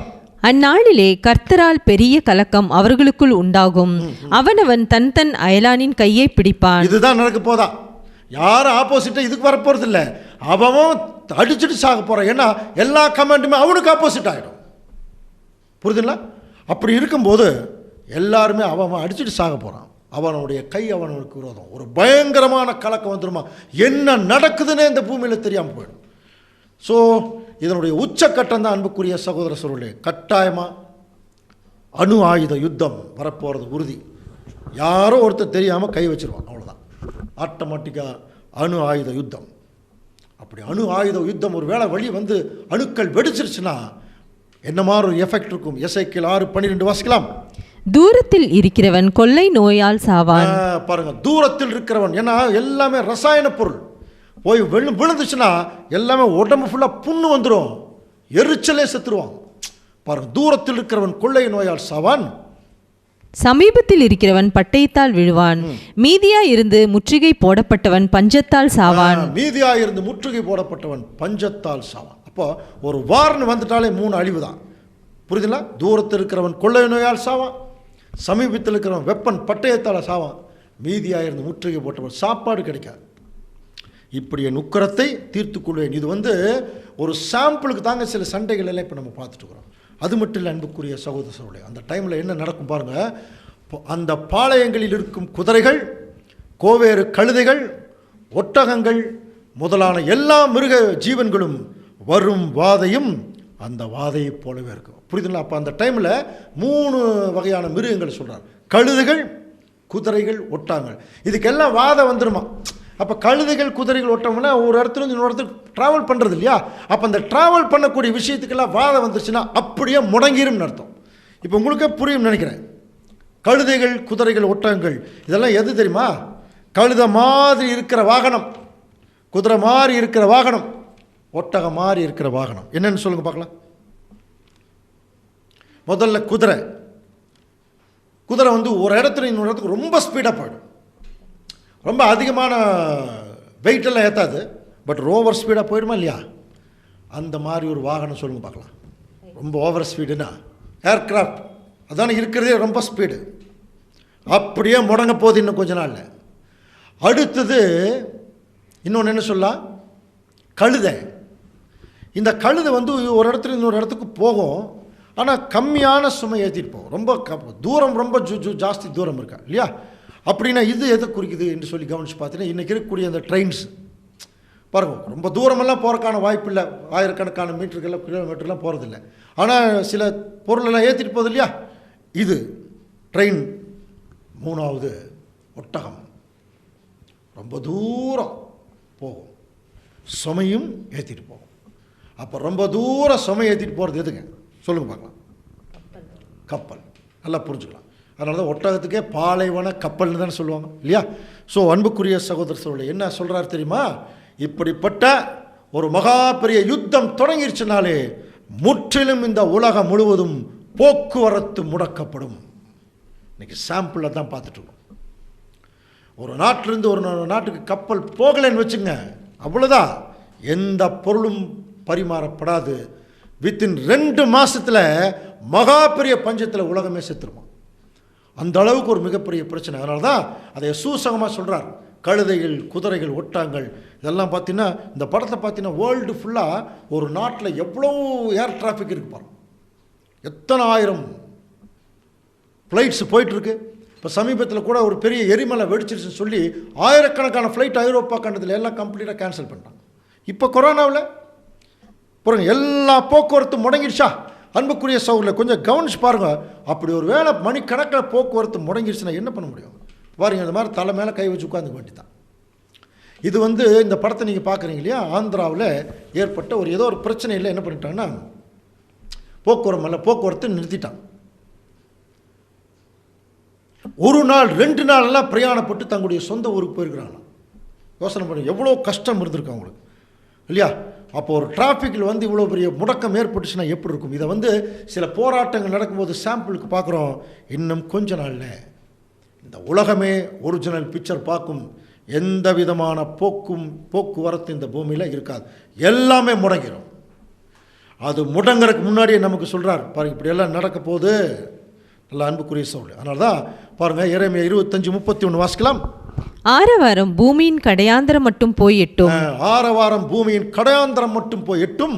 ஜாதிகளோட கர்த்தருக்கு வழக்கு இருக்கிறது, மாம்சமான யாவரோடும் அவர் நியாயத்துக்குள் பிரவேசிப்பார். ஆரவாரம் பூமியின் கடையாந்தரம் மட்டும் போய் லாஸ்ட் வரைக்கும் போயிடுமா? இன்னைக்கு சில பிரச்சனைகள் நடக்குது, அது ஒரு சில நாடுகளில் பாதிக்கிறது இல்லை, அப்படியே கம்ஃபர்டபுளாக இருக்கிறாங்க. ஆனால் இந்த பிரச்சனை ஸ்டார்ட் ஆயிடுச்சுன்னா எல்லா நாடுகளுக்கும் இந்த பிரச்சனை போய் சேர்ந்துருங்கிறார். அதனால தான் இதோ ஜாதிக்கு தீமை பரம்பும், பூமியின் எல்லைகளிலிருந்து மகா பூசல். நீ எவ்வளவு தூரத்தில் எவ்வளோ நாடு இருந்தாலும் எல்லா நாட்டிலையும் இந்த பிரச்சனை என்ன ஆகிடும்? ஸ்டார்ட் ஆகிடும். அக்காலத்திலே பூமியின் ஒரு முனை துவக்கி மறுமுனை மட்டும் கர்த்தரால் கொலையுண்டவர்கள் கிடப்பார்கள். அவர்கள் புலம்பப்படாமலும் சேர்க்கப்படாமலும் அடக்கம் பண்ணப்படாமலும். இதுக்கெல்லாம் இப்போ சாம்பிள் பார்த்துட்டு இருக்கிறோம். அது மட்டும் இல்லை அன்புக்குரிய சோர்ல, அடுத்த ஒரு பெரிய பிரச்சனை கொண்டு வர பாருங்க. மேய்ப்பர்களே அலருங்கள், மந்தையில் பிரஸ்தாபமானவர்களே சாம்பலில் புரண்டு கதறுங்கள். ஏன் தெரியுமா? நீங்கள் வெட்டப்படவும் சிதறடிக்கப்படவும் உங்கள் நாட்கள் நிறைவேறின, உச்சிதமான பாத்திரம் போல விழுந்து நொறுங்குவீர்கள் சொல்றார். ஏன் தெரியுமா? இன்னைக்கு வந்து உலக ஜனங்களை மேய்ச்சிட்டு இருக்கிறதே ஒன்றும் ஆன்மீக தலைவர்கள் இல்லைன்னா அரசியல் தலைவர்கள். சொல்ல போறார் இன்னும் கொஞ்ச நாள்ல. இந்த மேய்ப்பர்களுக்கு தாங்க இப்போ சொல்றார், அலருங்க. யாரெல்லாம் ரொம்ப ஃபேமஸாக இருக்கிறீங்க பாருங்க, மந்தையில் பிரஸ்தாபமானவர்களே சாம்பலில் புரண்டு கதறுங்க. நீங்கள் வெட்டப்படுறக்குரிய டைம் வந்தாச்சு. உங்களை வெட்டி எரிஞ்சிருவார் தேவன், செதறடிச்சிருவாராம். உச்சிதமான பாத்திரம் போல விழுந்து நொறுங்கிடுவங்க. என்ன இன்னைக்கு ஜனங்களை இப்படி என்னென்னமோ சொல்லி ஏமாற்றிட்டு இருக்கிறாங்க. ஆன்மீகத்திலையும் ஏமாத்துறாங்க, அரசியலையும் ஏமாத்துறாங்க. இவங்க சொன்னதெல்லாம் பொய்யாயிடும். இவங்க என்ன சொல்லுவாங்க, நாங்கள் அதை செய்கிறோம் இதை செய்கிறோம் அப்படி பண்ணுறோம் இப்படி பண்ணுறோம். இது அரசியல் தலைவர்கள், ஆன்மீக தலைவர்கள். தேவன் உங்களை இப்படி கொண்டு வந்து நிறுத்த போகிறார், உங்களை ஆசீர்வாதத்தில் நிரப்புவார், இப்படியெல்லாம் சொல்லி சொல்லி ஏமாத்துறாங்க இல்லையா? நல்லா எழுதி வச்சுங்க. 2021 மகா பெரிய கொடுமையான வருஷமாக தான் வரும். அப்படின்னா 22 அதை விட கொடுமையானதாக வரும். 23 அதை விட கொடுமையாக தான் வரும். இனி ஹாப்பி நியூ இயர் கிடையாதுங்க. ஏன் தெரியுமா? ஆண்டவர் இயேசு கிறிஸ்துடைய ராஜ்யம் பூமியில் வரவிருக்கிற காலப்பகுதியில் வாழ்ந்துட்டு இருக்கிறோம். இந்த விவரம் தெரியாமையே ஒவ்வொரு வருஷமும் எங்களுக்கு ஆசீர்வாதம் கொடுப்பார்னு கிறிஸ்தவ சகோதர சகோதரர்கள் நீங்கள் போனீங்கன்னா ஏமாந்துருவீங்க. வேதத்தை கவனிச்சு பாருங்க, வேதத்தை படிங்க, உண்மையா சத்திய சொல்றவங்க சொல்றதை கேளுங்க. அப்புறம் கேட்கறதுல வாய்ப்பு கிடையாது. இதை ஏன் தெரியுங்களா இப்பவே ஒரு வைராக்கியத்தோடு சொல்றோம்னா, தேவன் அவருடைய பிள்ளைகளுக்கு இவ்வளோ பெரிய விஷயத்தை விளங்க வச்சிருக்கார் பாருங்க. இதை கவனிக்காமல் விட்டுட்டோம்னா மற்றவர்களைப் போல நம்ம ஏமாந்துருவோம். அன்புக்குரிய சகோதர சகோதரி, அதுக்காக அப்படின்னா இப்போ இவ்வளோ நேரம் பார்த்தோம் இல்லையா, இப்போ என்ன பிரச்சனை? எல்லா ராஜ்யங்களும் இஸ்ரேலுக்கு விரோதமாக வரப்போகிறாங்க இல்லையா? எதுக்கு வரணும்? ஏன் 3ஆம் உலக யுத்தம் நடக்கணும்? அதுக்கு ஒரு முக்கியமான விளக்கம் சொல்றார் பாருங்க. எசேக்கியேல் 38:16 வாசிக்கலாம். நீ தேசத்தை கார்மேகம் போல மூட என் ஜனமாகிய இஸ்ரேலுக்கு விரோதமாக எழும்பி வருவாய். என் ஜனமாகிய இஸ்ரேலுக்கு விரோதமாக எழும்பி வருவாய். கடைசி நாளிலே இது சம்பவிக்கும். எதுக்கு தெரியுமா? கோகே, ஜாதிகளின் கண்களுக்கு முன்பாக உன் மூலமாய் நான் பரிசுத்தர் என்று விளங்கப்படுகிறதுனால் அவர்கள் என்னை அறியும்படி உன்னை என் தேசத்துக்கு விரோதமாய் வரப்பண்ணுவேன். புரிஞ்சுதுங்களா? Come to the point. அன்புக்குரிய சகோதரர் சொல்லி இப்போ என்ன பிரச்சனை தெரியுமா? இந்த உலகத்தில் இப்போ என்ன பிரச்சனை தெரியுங்களா? நீங்கள் நினைக்கிறீங்களா கொரோனா அது இதுன்னு? எதுவுமே பிரச்சனை இல்லைங்க. மெயின் பிரச்சனை என்ன தெரியுமா? மெயின் பிரச்சனை என்ன தெரியுங்களா? Who is God? இதுதாங்க பிரச்சனை. இன்னைக்கு பிரச்சனையே யார் உண்மையான கடவுள்?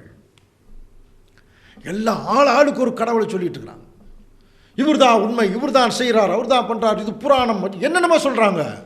இன்னும் கொஞ்ச நாளில் பாருங்கள் அன்புக்குரிய சகோதர சகோதரர்களே, இந்த உலகத்தில் ஒரு கடவுளையும் யாரும் வணங்க மாட்டாங்க. கவனிங்க, என்ன நடக்கும் தெரியுமா? இவ்வளோ பெரிய மகா உபத்திரம் வந்து இவ்வளோ பெரிய பிரச்சனைகள் வரும்போது எல்லா மனுஷனும் என்ன பண்ணுவான் தெரியுங்களா? தாங்கள் எந்தெந்த கடவுளை வணங்கினானோ அந்த கடவுளை தேடி போவான். இதுக்கு விடை கேட்பான். அது சொல்லாது. யாரெல்லாம் நம்பினானோ அத்தனை அவனை கைவிடணும். டெக்னாலஜி கைவிடும், அறிவியல் கைவிடும், ஆன்மீகம் கைவிடும், என்னென்னமோ பெரிய புராணம் பேசினாங்க, எல்லாமே கைவிட்டுரும். புரியுதுங்களா? அப்போ இந்த உலகத்தில் மகா பெரிய பிரளயம் போயிட்டு இருக்கும். அப்போ தான் நம்பினதெல்லாம் கைவிட்டதுக்கு பிறகு மனுஷன் அப்போ தாங்க தேடுவான், யார் உண்மையான கடவுள்? ஐயோ அந்த கடவுள் எங்கே தேடுவான். அப்படி தேடும்போது அவனுக்கு ஒரு நியூஸ் வருங்க. என்ன நியூஸ் தெரியுமா? பார், எல்லா நாடுகளும் இஸ்ரேலுக்கு விரோதமாக சண்டை போட்டிருக்கு. ஆனால் நாடுகள் தான் அழிஞ்சிட்டு இருக்கே ஒழிய இஸ்ரேலில் ஒரு வகுப்பார் ஜெயிச்சிட்டு இருக்கிறாங்க. அப்படின்னா அவங்க கிட்ட என்னமோ இருக்கு, அந்த இஸ்ரேல் ஜனங்க கிட்ட என்னமோ இருக்கு. இப்படித்தான் ஆரம்பிக்குமா? அடுத்தது மறுபடியும் ஜெயிப்பு நடக்கும். மற்ற நாடுகள் தோல்வி அடைஞ்சிட்டு இருக்கோம், அழிஞ்சிட்டே இருப்பாங்க. மறுபடியும் அடுத்த எண்ணம் என்ன வரும்? ஜனங்கள் மிச்சம் இருக்கிறாங்க பாருங்க, ஜனங்கள் மத்தியில் இல்லை அவங்க மத்தியில் யாரோ இருக்கிறாங்க பவர்ஃபுல், யாரோ பவர்ஃபுல்லாக இருந்துட்டு அவங்கள ஆட்டி படைக்கிறார், அதனால தான் ஜெயிச்சுட்டு இருக்கிறாங்க. மூன்றாவது, இவங்க எல்லா கடவுளையும் வணங்கி தேடுவாங்க இல்லையா? எல்லா கடவுளும் கைவிட்ட உடனே அந்த 3வது ஸ்டேஜ் வரும் பாருங்க. அப்போ சொல்லுவாங்க, அவங்க கடவுள் தாங்க உண்மையான கடவுள். தேவன் இந்த பாயிண்ட்டுக்கு கொண்டு வர்றதுக்கு தாங்க 3வது உலக யுத்தத்தை வச்சிருக்கார். அந்த இஸ்ரேல் ஜனங்கள் எந்த கடவுளை தொழுது கொள்ளுகிறார்களோ அந்த கடவுள் தாங்க உண்மையான கடவுள். புரிஞ்சுங்களா? இப்போ நான் சொன்னது வசனத்தில் இருக்கான்னு பார்க்கலாம் பாருங்க. எசேக்கியேல் 38:23. இவ்விதமாய் நான் அநேக ஜாதிகளின் கண்களுக்கு முன்பாக என் மகத்துவத்தையும் என் பரிசுத்தத்தையும் விளங்க பண்ணி அறியப்படுவேன். அறியப்படுவேன். கவனிக்கிறீங்களா? இவ்விதமாய் எல்லா ஜனங்களுக்கு முன்பாக நான் அறியப்படுவேன். அப்படின்னா இந்த உண்மையான தேவன் யாருன்னு இன்னைக்கு உலகம் அறியவில்லை. யோவான் 17ஆம் அதிகாரத்தில் ஆண்டவர் சொல்றாருயா, பிதாவே, உலகம் உம்மை அறியவில்லை, நான் உம்மை அறிந்திருக்கிறேன், உம்முடைய பிள்ளைகளுக்கு உம்முடைய நாமத்தை சொல்றேன் சொல்லிட்டு தான் போனார். இதே அப்போஸ்தலனாகிய பவுல் ஏத்தன்ஸ் பட்டணத்தில் போய் ஞானிகளுக்கு முன்பாக பேசுறார். நீ உங்களுடைய மார்ஸ் மேடையில் நான் பார்க்கும்போது அறியப்படாத கடவுள் ஒரு டைட்டில் போட்டு வச்சிருந்தீங்களே, அந்த கடவுளை பற்றி தான் நான் சொல்ல வந்திருக்கேன்னு சொன்னார். கவனிங்க அன்புக்குரிய சொல்ல, அப்படிப்பட்ட உலகமே அறியாத ஒரு கடவுள், உண்மையான கடவுள், ஆண்டவர் இயேசு கிறிஸ்துவுடைய கடவுள், நம்முடைய கடவுள், பிதாவாகிய தேவன், யாவே என்று சொல்லக்கூடிய மாறாத கடவுள். புரியுதுல?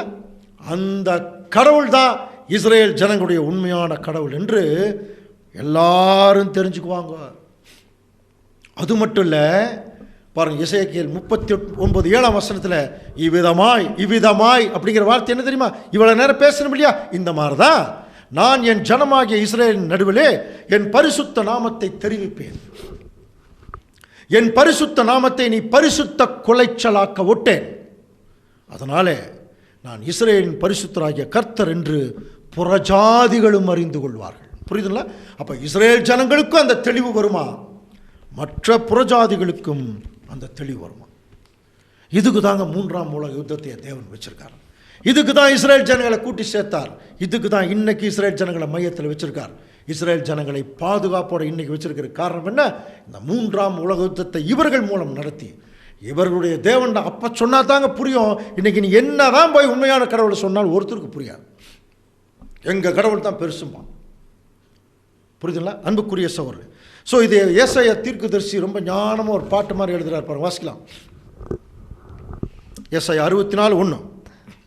உமது நாமத்தை சத்துருக்களுக்கு தெரிய பண்ணுவதற்கும் ஜாதிகள் உம்முடைய சந்நிதிக்கு முன் தத்தளிப்பதற்கும் தேவரீர் வானங்களை கிழித்திறங்கி உருக்கும் அக்கினி எரியுமா போலவும் அக்கினி தரையை பொங்க பண்ணும் போலவும் பர்வதங்கள் உமக்கு முன்பாக உருகும்படி செய்து நாங்கள்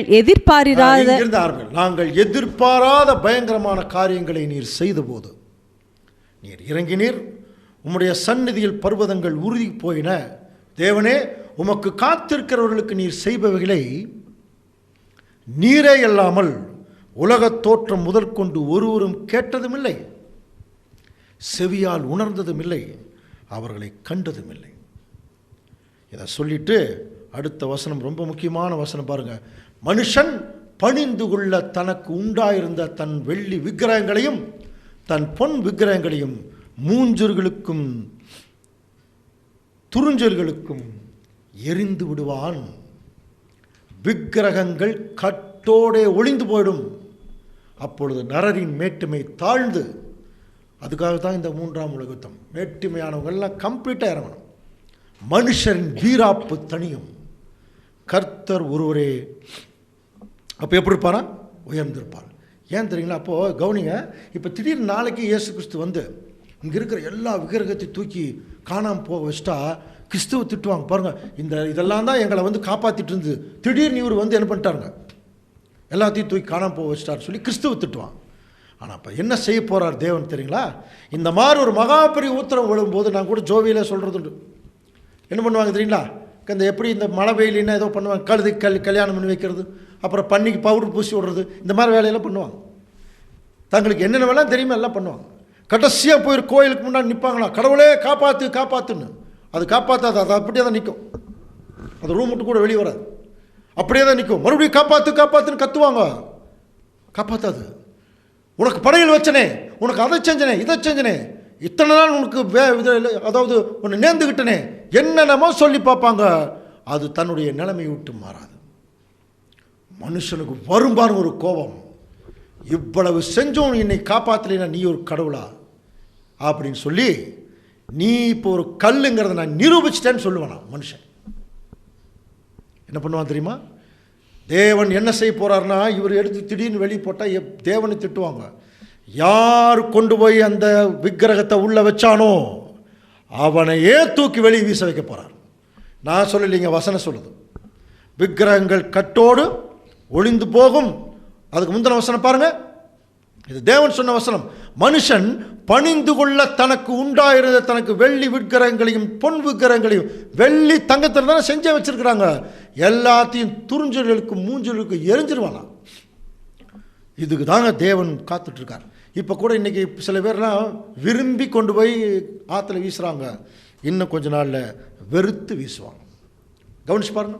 அப்போ உலகமே ஒரு மகா பிரளயத்தில் இருக்கும்போது மனுஷன் சம்பாரிச்சிருந்த பணம், அவன் சம்பாரிச்சிருந்த பொண்ணு, அவன் வெள்ளி, அவனை எதுவுமே தப்பு வைக்காது. வசனம் வாசிக்கலாம், எசேக்கியேல் 7:19. தங்கள் வெள்ளியை தெருக்களில் எரிந்து விடுவார்கள். தெருக்கள் எரிஞ்சிருவாங்களாம். அடுத்தது, அவர்களுடைய பொன் வேண்டா வெறுப்பாய் இருக்கும். கர்த்தருடைய சினத்தின் நாளிலே அவர்கள் வெள்ளியும் அவர்கள் பொன்னும் அவர்களை விடுவிக்க மாட்டாது. அவர்கள் அதனால் தங்கள் ஆத்துமாக்களை திருப்தியாக்குவதும் இல்லை, தங்கள் ஆத்துமாக்களை நிரப்புவதும் இல்லை, தங்கள் வயிறுகளை நிரப்புவதும் இல்லை. கொரோனாவிலேயே கண்டுபிடிச்சிட்டு மாதிரி எத்தனை கோடி பணம் வச்சுருந்தவங்க கூட ஒரு நினச்ச இடத்துல போய் கடையில் போய் ஒரு பொருள் வாங்க முடிஞ்சுதா? நினச்சபடி வெளியே போக முடிஞ்சுதா? எத்தனை காசு பணம் இருந்தால் கூட. இதெல்லாம் சாம்பிள். இன்னும் கொஞ்ச நாள் அதை உச்சக்கட்டத்தில் இந்த உலகம் பார்க்கும். எல்லாத்தையும் தூக்கி வெளியே வீசிடுவாங்களாம். இப்போ கொண்டு போய் என்ன பண்ணுறாங்க, அந்த பீரோவுக்குள்ளே கொண்டு போய் வைக்கிறாங்களே, லாக்கருக்குள்ளே பாதுகாப்பாக தூக்கி வெளியே வீசுவாங்களா இன்னும் கொஞ்ச நாள். ஒரு பிரயோஜனம் இல்லை. தங்கத்தை வறுத்து தீங்க முடியுமா? அதனால தான் நாங்கள் அடிக்கடி சொல்கிறோம் உண்டு பிரசங்கத்தில். இப்போ டிவியில் எல்லாம் நியூஸ் சொல்லி முடிச்சு ஆபரண தங்கத்தின் விலை சொல்கிறாங்க இல்லையா? இன்னும் கொஞ்ச நாள் அப்படி சொல்ல மாட்டாங்க. நீங்கள் எழுதி வச்சுங்க, தங்க கம்ப்ளீட்டாக இன்னொரு நாள் அதனுடைய மதிப்பை இழக்க போகுது. நீங்கள் நம்புங்க, நம்புங்களா பரவாயில்ல. பைபிள் வசனம் சொல்லுது, தங்கத்தினுடைய மதிப்பை இன்னும் கொஞ்சம் நாளில் கம்ப்ளீட்டாக போயிருப்போம். அதனால தான் பண மதிப்பே போச்சு பாருங்க இல்லையா? அதனால் இதையெல்லாம் நம்பக்கூடாதுங்கிறார், வேற ஒன்றும் இல்லை. தேவனுடைய வசனம் மட்டும்தான் அங்கே நிலைத்து நிற்கும். ஸோ இப்படியாக இந்த 3ஆம் உலக யுத்தம் முடியும் போது உலகத்தில் ஒரு ஜனங்கள் மீந்திருப்பார்கள். இஸ்ரேல் ஜனங்களும் அவங்க மீந்திருப்பாங்க. அப்போ உலகத்தில் இருக்கிற ஜனங்கள் என்ன பண்ணுவாங்களா பாருங்க, சகரியா 8:23 வாசிக்கலாம். அந்நாட்களில் பலவித பாஷைக்காரராகிய புறஜாதியாரில் 10 மனுஷர் ஒரு யூதனுடைய வஸ்திர தொங்கலை பிடிச்சுக்கிட்டு, தேவன் உங்களுடனே இருக்கிறார் என்று கேள்விப்பட்டோம், ஆகையால் உங்களோட கூட போவோம் என்று சொல்லி அவனை பற்றி கொள்வார்கள். பார்த்தீங்களா, தேவன் உங்கள் கூட. அப்போ பாருங்க, புறஜாதியாரில் பாருங்க 10 மனுஷர் ஒரு யூதனுடைய வஸ்திரத்தவங்களை பிடிச்சுக்குவாங்களாம். பிடிச்சிட்டு தேவன் உங்களோடு இருக்கிறார் என்று கேள்விப்பட்டோம். புரியுதுங்களா? அப்போ அந்த யூதருடைய கடவுள் தான் உண்மையான கடவுள். அதனால தான் இயேசு கிறிஸ்து அந்த யூதர்கள் மத்தியில் வந்தார்.